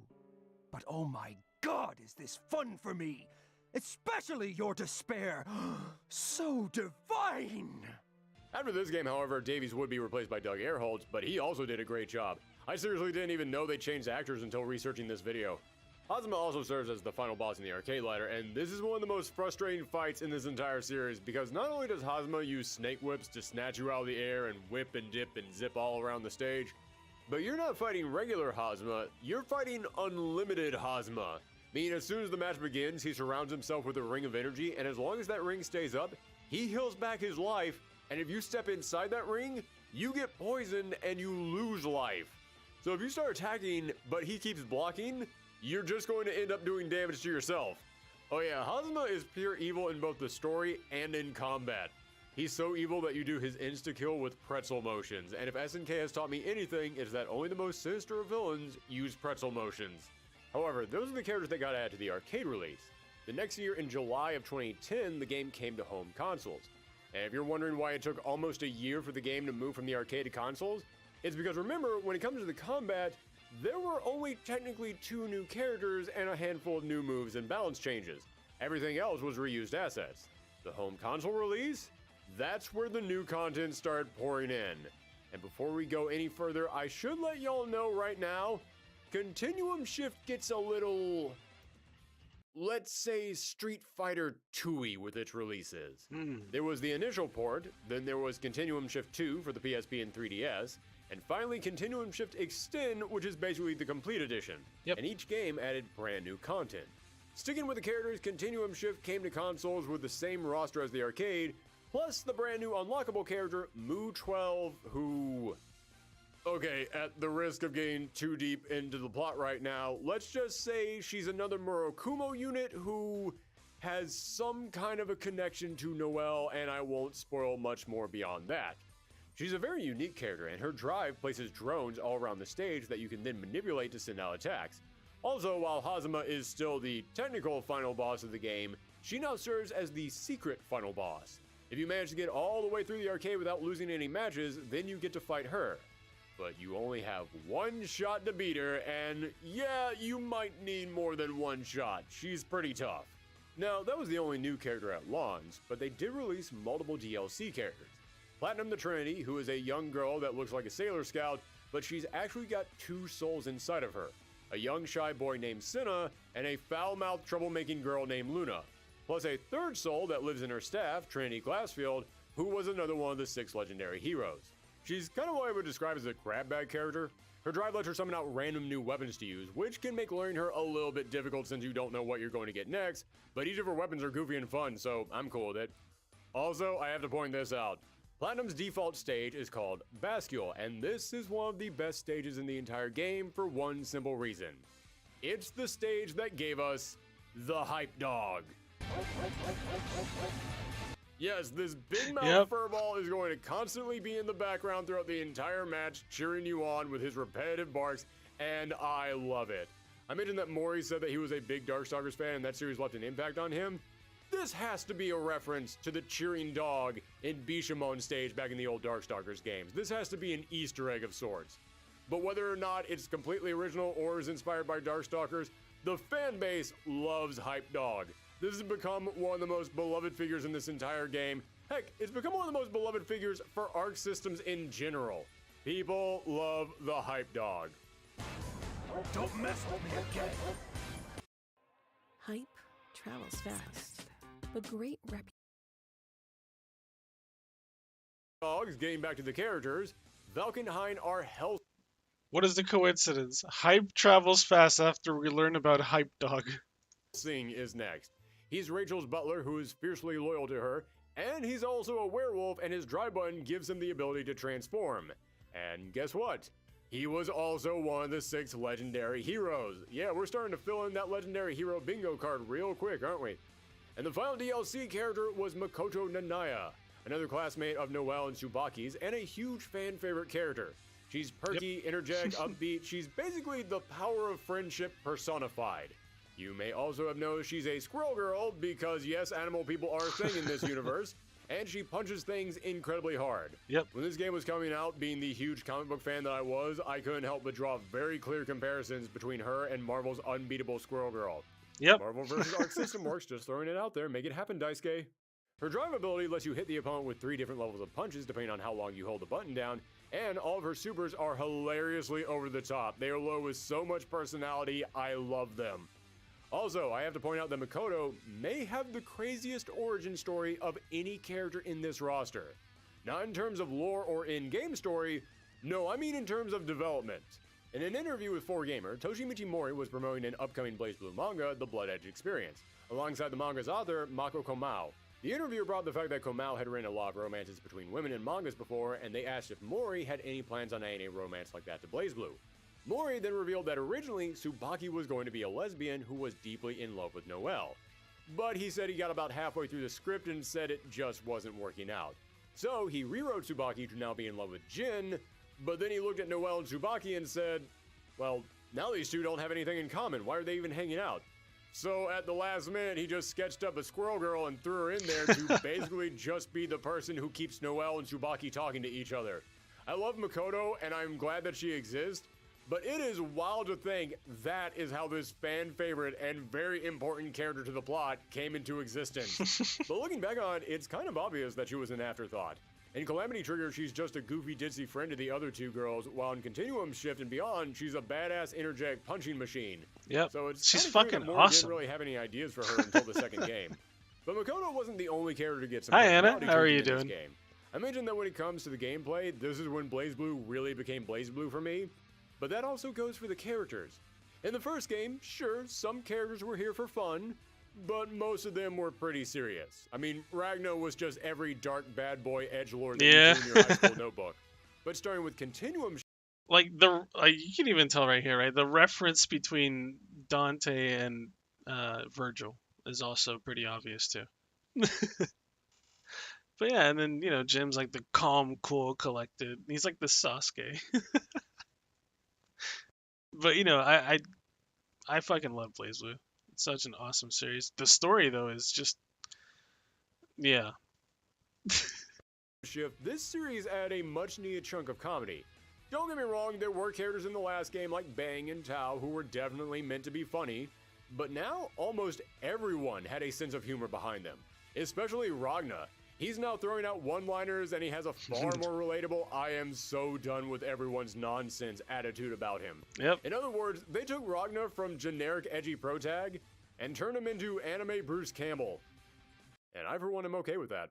Hey, Team Gothic Lolita, you want to include me in the conversation? Well, hello, Mr. Fancy Pants. I swear, I've never seen this little ragamuffin before in my life. You gotta understand, man. I never even saw these assholes before. Once she'd finally come to her senses, Madam Rachel rewarded my bravery with this. A ribbon. I don't care! I feel like this was the game that kind of got the tone of BlazBlue, because part of the appeal of this series is that it's a story about souls and gods and life and death and loss and angst and torment. But it's being told by people who realize how weird this is and they're not afraid to take the piss out of it. And nowhere is that more clear than in the gag endings. Yep. Yes, story mode returns, and we'll delve into that in a moment, but every character now had multiple endings again, including a designated gag ending, and these gag endings are insane in the best way. In the story mode, you'll come to a point where you'll be given a choice, and one of those choices will lead you to the gag ending. And these are like 10 to 15 minute long skits that are some of the wackiest things I can imagine, but they are hilarious. Listen, I know the Teach Me Miss Lychee stuff was supposed to be funny. Oh man. But it never worked on me. I just didn't really enjoy it all that much. These gag endings, on the other hand, almost all of them made me audibly laugh out loud. I had only planned on getting 2 or 3 of them to show off in this video, but then I watched a 15-minute long skit about Ragnar on a ghost ship, and I laughed so hard at I needed to see all of them. That's right, Captain Jin of the HMS Nirvana, lowly tuna fishing vessel. Captain Ragnar did not attack your ship because he was after the Crimson Grimoire. He panicked because he was afraid of ghosts. I'm Captain Jin of the lowly tuna fishing vessel HMS Nirvana. Ragnar just panicked like the little sissy mare he is when he found out you were a ghost. Although, speaking of the comedy, I debated whether or not I should address this, but the point of these retrospectives is to give you an accurate summation of the series, so there's no way I could ignore this. When it comes to the comedy of BlazBlue, there is one joke that this series loves returning to over and over again. Good pair. Booby lady! Hey you! Boobzilla! Miss Lychee came to us with her Boobies. wondrous breasts. They're not nearly as big and fluffy as they appear. Oh, or did you already fill your flat-chested chick quota for the series? Boobs are the foundation society is built upon. Boobs equal power. Hey, Puppeteer Mask! Why are all you guys so hung up on back-breaking boobs anyhow? Ah, would you look at the time? Until next time, magical girls, I bid you adieu. Yeah, if I Good had to call describe there, the tone of BlazBlue, Relius. I'd say it's 1 part high fantasy, 1 part mid-2000s anime, one part edgy street attitude, one part Japanese mythology, and one part the author's barely disguised fetish. This game loves its boob jokes. Mori P loves boobs like the Street Fighter 6 devs love feet. Mori P loves boobs so much that when researching this video, I found an interview with Famitsu where they actually ask him about how much he brings up boobs, and rather than trying to downplay it, he proceeded to pull out his boob tier list and started ranking all the characters in the game. And I'm not judging, it's his game, he can put in here whatever he wants, and hell, I'll admit, I laughed at a good chunk of these jokes. But in case you're thinking about checking these games out, yeah, I figured I should probably warn y'all not to play them around Grandma and Grandpa this holiday season. Yeah. Then again, I don't know your Grandma and Grandpa, maybe they're cool with it, use your best judgment. Now, when it comes to the single-player content, this game introduced a new mode called Legion, which first appeared in the PSP version. I think Legion was supposed to be like Abyss mode. Console version. This is a really clever mode where you pick a character, then you challenge other fighters across the map, and each time that you beat a group of characters, you then get to pick one of them to join your team. Wait, no, but never mind. every time that one of your fighters is KO'd, that's it, they're gone. It's basically the fighting game equivalent of a Nuzlocke, and I think it's brilliant. It's a fairly simple challenge, but deciding what characters you want to join or which characters you might have to sacrifice sending them out there against a big team gives it enough strategy to make it a unique experience. There's so many other games out there that could benefit from something like this. I mean, KOF, you're already a team-based game. Yeah? This is an easy setup for you. How did BlazBlue beat you to this? Now, as for the story mode itself, once again, every single character has their own unique story mode, but luckily, this time to unlock the true ending, you do not need to finish everyone's story, and to get 100%, you don't have to lose all the matches. Oh, thank God. Oh, right. You don't have to lose on purpose to get 100% completion. I guess that really pissed people off last time. No! The hell you say? Sorry. As I was saying, to unlock the true ending, then you just had to get the correct ending for Ragna, Noelle, Jin, Rachel, Tsubaki, Hakumen, and Hazuma, then the true ending opens. However, I will repeat, you have to get the correct ending for them. Because, as I mentioned, there are 3 different endings for every single character. The gag ending, as we already talked about, then there is the true canon ending, and then there is essentially the bad ending. Yep. And while some of these bad endings are actually pretty cool, you can't beat the game if you get them. So how do you figure out how to get the correct ending? Well, that would be thanks to the brand new segment, Help Me, Professor Kokonoi. Yes, the Teach Me Miss Lychee series does return, but so does a brand new segment in the same vein, where Kokonoi will come out and try to vaguely give you hints about how to unlock the true ending. As I said, I wasn't really a big fan of Teach Me Miss Lychee, but I actually dig these Kokonoi segments. They're charming, you've got a few good laughs in here, and they're much shorter and to the point. Plus, Kokonoi is just a fun character. I respect anyone in a crazy sci-fi fantasy setting who's tired of everyone else's nonsense. Now, I mentioned that this game had multiple installments, and each of them did provide something different. First up, Continuum Shift 2 was an update that you could download for the base version, but it was also the version that was released on the PSP and the 3DS. I decided to check it out on the 3DS because around this time every fighting game wanted to make a special version just for the 3DS, but most of them would heavily use the bottom touchscreen, such as Street Fighter, which let you just touch the screen on the bottom in order to do moves. But Continuum Shift 2 is just regular BlazBlue, and it plays about as well as you could possibly imagine BlazBlue running on a 3DS. You could actually do the same combos in here that you could do on the home console, and that's actually kind of impressive. But the biggest thing that I have to give the 3DS version is the thing that sadly I can't actually show you. It's the 3D, which is shockingly good. BlazBlue already used multiple layers for its backgrounds, so when they put it on the 3DS, they just made it so that when you raise the 3D filter, it separates the layers, and it looks great. Again, I can't actually show you that because it's impossible to capture the 3D effect from a 3DS, but trust me, it's pretty cool. But the big thing that's worth mentioning about Continuum Shift 2 was that all the DLC characters were included as unlockables, and they introduced a brand new mode, Abyss Mode. In this mode, you have to make your way through the hierarchical city of Kagatsuchi, starting at floor 1 and going all the way down to either floor 100, 500, or 999, depending on the difficulty that you set, battling through enemies all the way down. Now don't get me wrong, that doesn't mean that you have to fight almost 1,000 opponents. No, as you fight, you'll see a counter going up showing what floor you're on, with your performance decide how quickly you move through it. Then whenever you hit a floor divisible by 20, you're transported to a boss fight against an extra beefy opponent. But when you defeat them, you get to pick one of 4 buffs. These buffs can be anything from increasing your stats to regenerating your life bar, giving you an extra burst, weakening your opponent. It's kind of nuts how much they gave you to unlock. Then whenever you try to start a brand new run, you can go into the shop and purchase any of the previous buffs that you already unlocked to start your run with. When I checked this mode out, I thought it was just going to be a fancy version of survival mode, but I was delighted to find that I was wrong. It's not survival mode, it's Hades! This is a roguelike where the point is to see how good of a run you can get by picking up buffs along the way and unlocking ways to improve your future runs, and I got hooked on this. Getting buffs was always such a rush, and thinking of ways to make myself stronger for the next run was so addictive.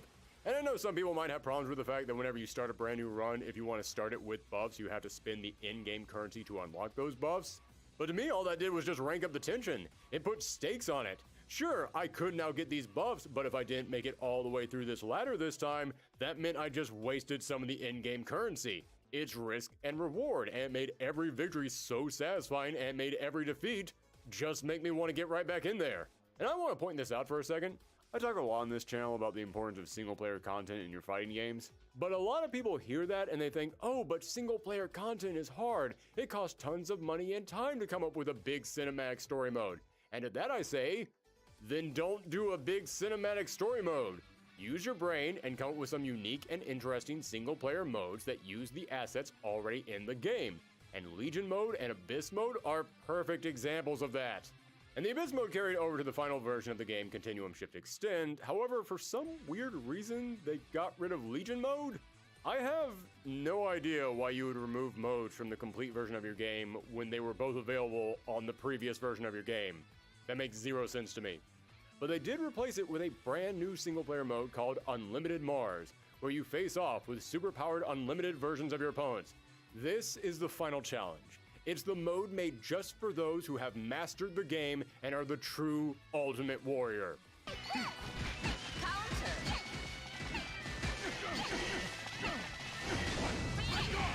Which I am not. Jesus. You will not be seeing a lot of Unlimited Mars in this video. My apologies. But the main draw of the Extend version was tons of new story content, including story modes for all the DLC characters, a few side stories, and even bonus dialogue in the pre-existing storylines. That's actually wild that it went back and updated the story that was already in the previous games. But I have to bring this up. You can tell the team on the English side were being pushed hard to get the extra content out on time. Because in Extend, there are tons of problems with the translation and the dub that were not in the base game. You'll see typos, text boxes completely different from what's being said. God damn it, old man. I know you're trying to hold back that laugh. Completely blank text boxes. The grimoires were created to fight the Black Beast, but we've learned plenty of ways that Ars Magus can be used for less military applications. And most bizarre of all, multiple times I encountered the game just switching to the Japanese audio out of nowhere. As you know, the birth rate of males among the Kaka clan is very low, and the village's population has never exceeded 100. There's no reason to think that will change in the near future. カカ族は最大個体数100の軍隊を形成するよう調律された生物兵器です。村の人口はこれまでの統計通り決して100を超えることはなく、もし何らかの問題によって急激に人口が減った場合も、無性生殖によって自動的に個体数を回復するでしょう。I see. I said these story modes were huge, so the English team being told, hey, guess what? You have to write all of that stuff you just wrote again. Plus extra stuff must have just been too much. I can only imagine how hard they were crunching to get this out on time. But there was one more addition making Extend the true best version of the game. An additional new character, Relius Clover. He's a sociopathic mad scientist who serves as one of the biggest villains in the franchise, and he's obsessed with knowledge and specializes in building puppets and high-tech machines, such as the Murakumo units. And in case you're wondering, hey, wait, he uses puppets just like Carl, and they even have the same last name. Yes, this is Carl Clover's father, and if you want to know how evil Relius is, well, remember how Carl kept calling his robot partner sister? Yeah, I'm just gonna let you guys think about that one for a sec. Now, with each game, the sales figures did become a little bit hard to figure out, My but goodness. looking at the physical sales numbers, it looks like the game sold about as many copies as Calamity Trigger, while costing much less to make thanks to all the reused assets. In other words, this was another hit for Arc System Works. So, they got to work on the next installment, which would be their biggest game yet. Oh yeah, Chronophantsama.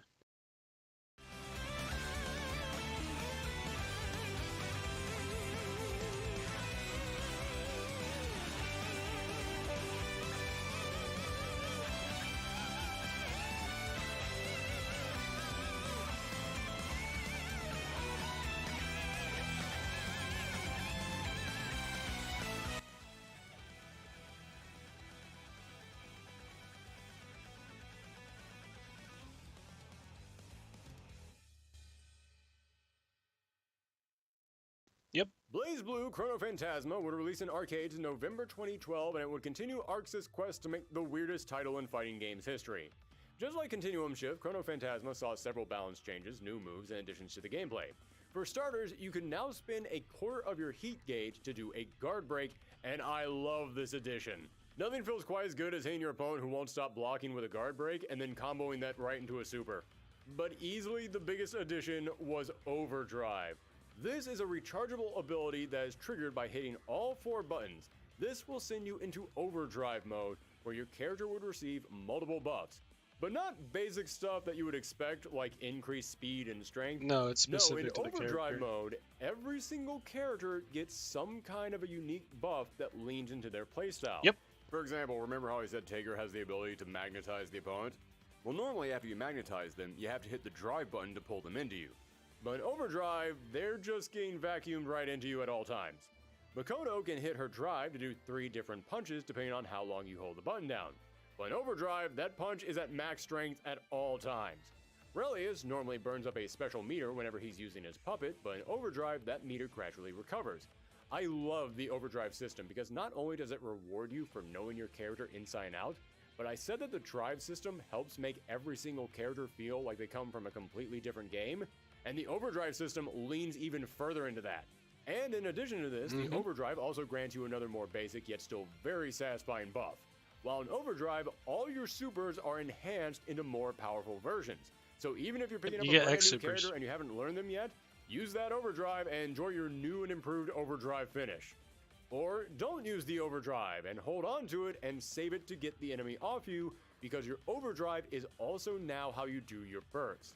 Yes, they once again decided to tinker around with the burst mechanic, but you know what? I think they finally nailed it. You now have to decide, do I want to get the opponent off of me, or do I want to do extra damage?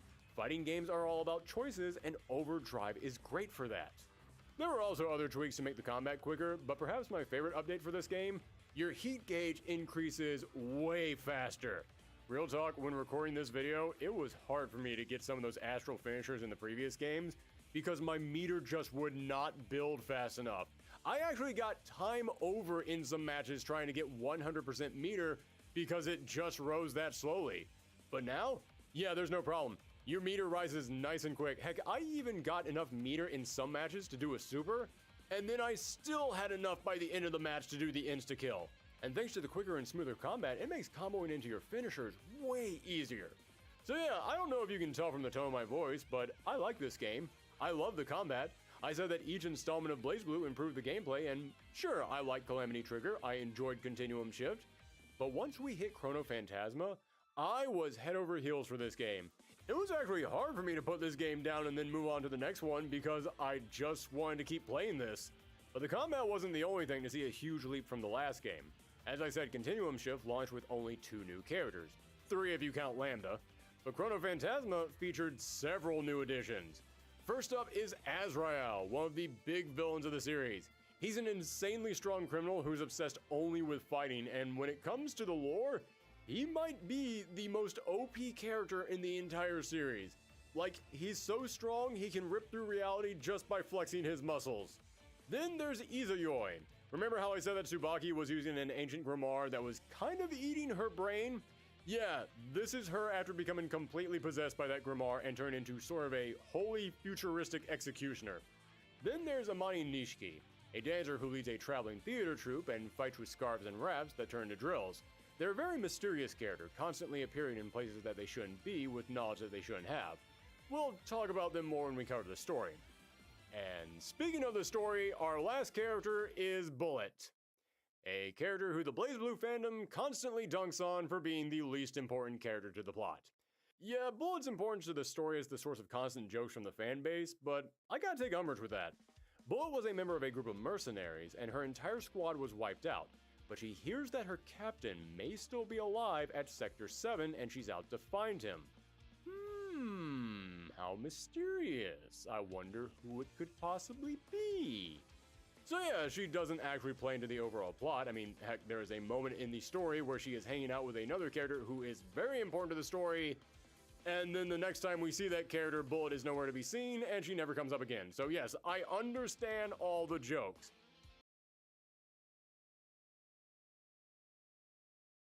My goodness. Yeah, it's been getting pretty convoluted, so I'm gonna go use the restroom, but when we come back, I'll play something. We'll see.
1 second, guys. I'm sorry. I don't mean to be taking so long. I just need to put my clothes in the dryer real quick. So I won't be long. Or I won't be much longer, I should say. Still trying to figure out what we're gonna play though. But I'm actually thinking about ending the stream here and then playing later because I've already been live for 2 hours. So yeah, I'm probably gonna end up doing that. I'm gonna be going offline for a while, and probably around 8:30 or so is when I'll be on again. Yeah,